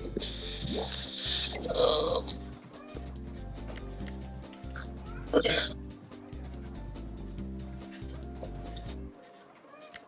See, it wasn't a consumable item.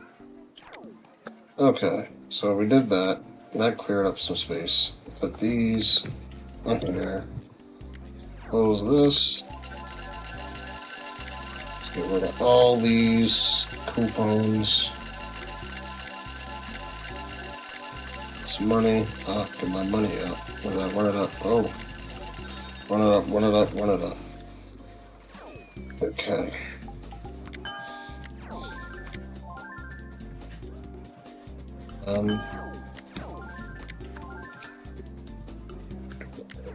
Snowman jelly.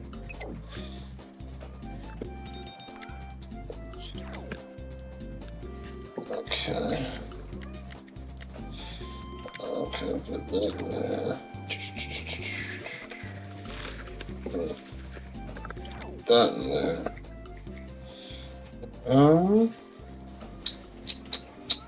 Before we close this out. Yeah, okay. I guess I can take all the items out then.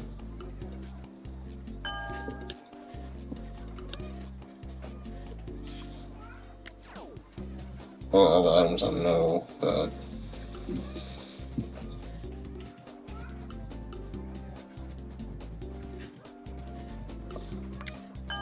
Take those out as well. Take out 100. This dude is 100 clean flocks. That'll clear up some fucking space. Jesus Christ. And I can put all of these in here.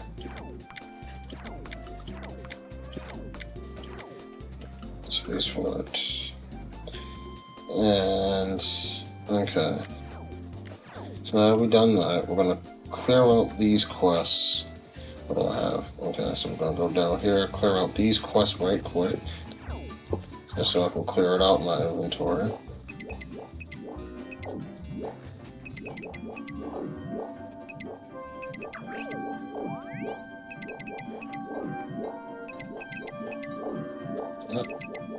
Okay. Another one of these gift sets. First order gift set. Give me another one while I'm at it. Yeah. I can talk to this nigga. Yeah.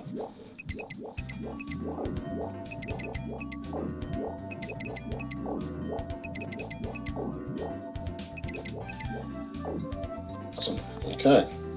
There's 2 more Snow Hill stickers.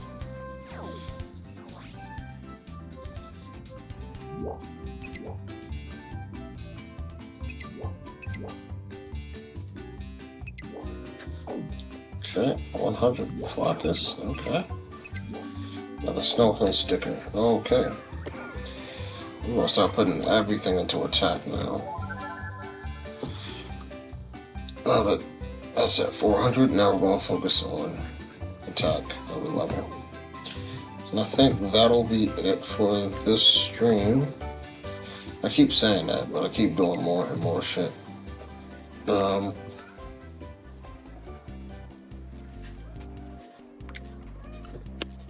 Some gift sets.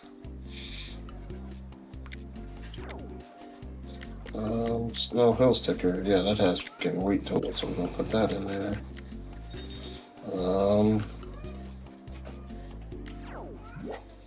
Close that. Open that. Gonna take all of it. I'll put that back in here. That a space for it.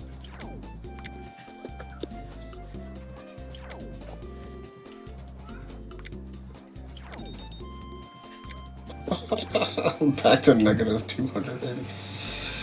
Oh, Jesus. Oh, I still didn't do the goddamn. Oh, fuck. It's 12:18. Okay. Okay. How about this? We're gonna do.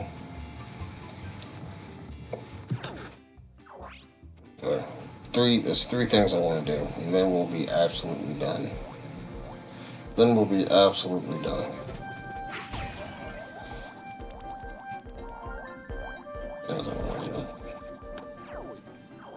First things first, we're gonna do this.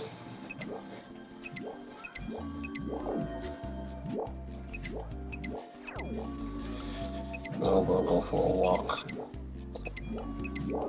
Not a long walk, but no fun.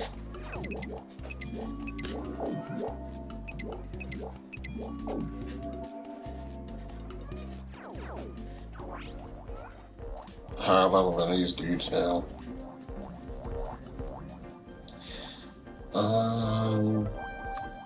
Right. The other thing we was going to do. The other thing I wanted to do before we call it a day.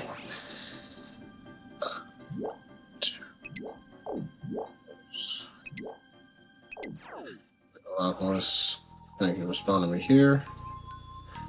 And we're gonna go here and open all of these up. I'll actually do this first. Gonna do this, yes.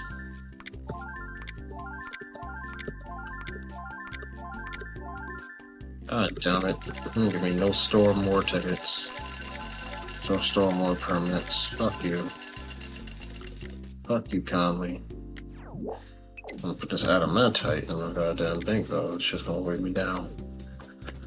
Then I'll go to this guy and sell him mini for snowman and these counter checks. Alrighty. One more thing to do and we will be calling it a night. Just one more thing. And then done for the night. Aussie corpse.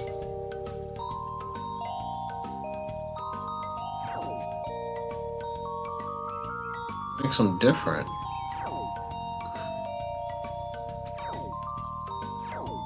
No difference between these items. There's absolutely no difference between these items. Oh, refined MA, refining. Okay, that's the difference. That makes sense. Because if you, yeah, okay, yeah, because you can refine it for MA and then put even more MA on it. That makes sense. Okay, yeah.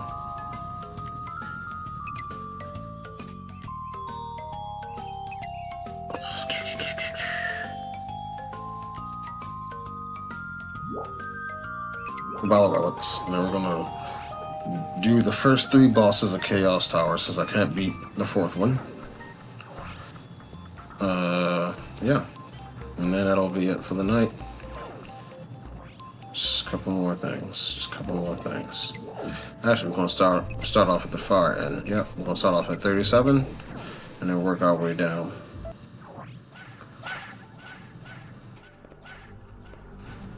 Okay. Okie dokie.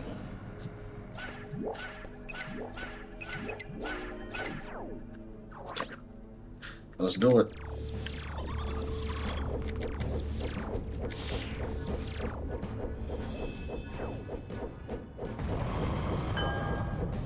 Okay, move that to the side.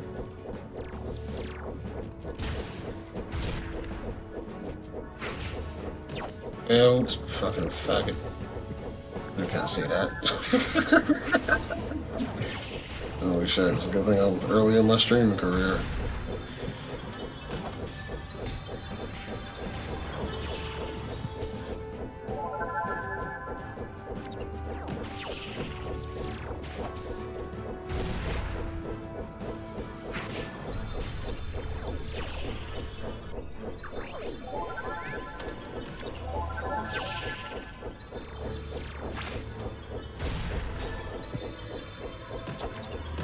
Jesus.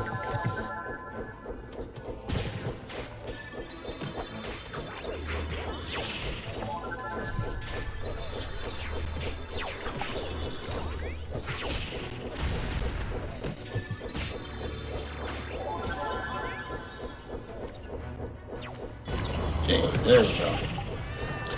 Game set. Alright, let me rest a bit. Probably gonna level up again. I need to put some more into fucking attack. 100%. Yeah. Switch to attack. For my main goal is every time I level up, put it in attack.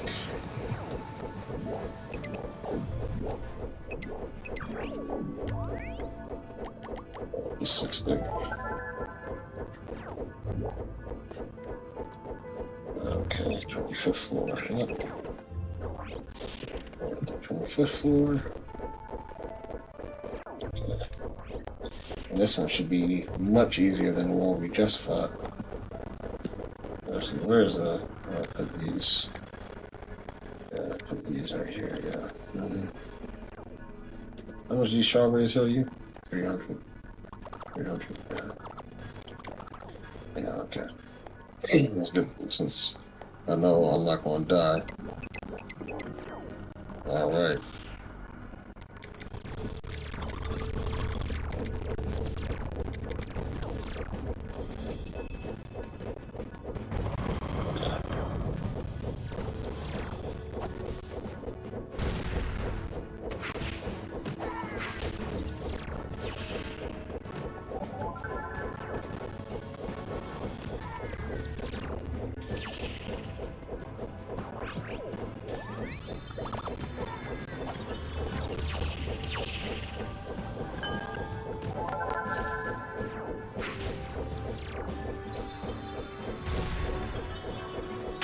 Come on, you can kill him. Look at him. Oh, he's gone. Oh, you done. You done. There we go. Done, dog. It's a done deal. Put these half blue potions on. Okay. One more boss and then we'll call it a night. Let's go do this Chaos Tower crap. Just do just one more boss and we'll call it a night.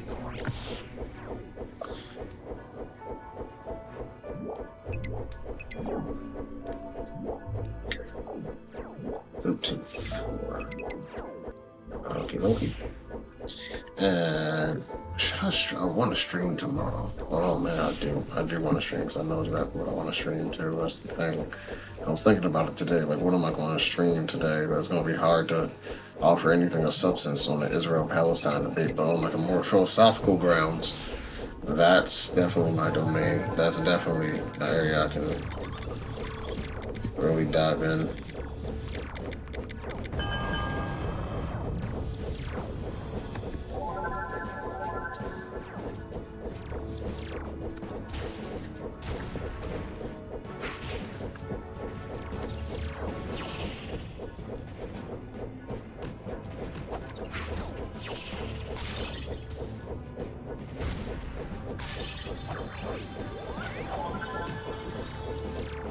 In the way, why you backing up on me? Why you backing up on me, dog? What you going? What you doing? Where you going? Where you going, dog? Where you going? Yeah. It's progressively easier with each one. That was the goal. Alright. Alright. Good stream. How long have I streamed? Hold on, let me move this window over. Let me move my OBS. Let me make it a little smaller. Oh. No, I can't really tell right now. Alright. Alright, y'all. Thank y'all so much for watching. I'm gonna leave my character here. So when I start streaming tomorrow, I can just start off right here. See, how long have I been streaming? Let me move this window over. Oh, okay. Solid 3-hour stream. Nice. When I started, I was like, maybe I'm gonna only do like an hour, hour and a half. But no, I got a solid 3 hours in. Awesome. Get that stream time, baby. All right. So thank you all for watching. For those who did, I'm gonna try to be back on tomorrow. But we shall see. We shall see. So thank you all again for watching. Peace out, y'all.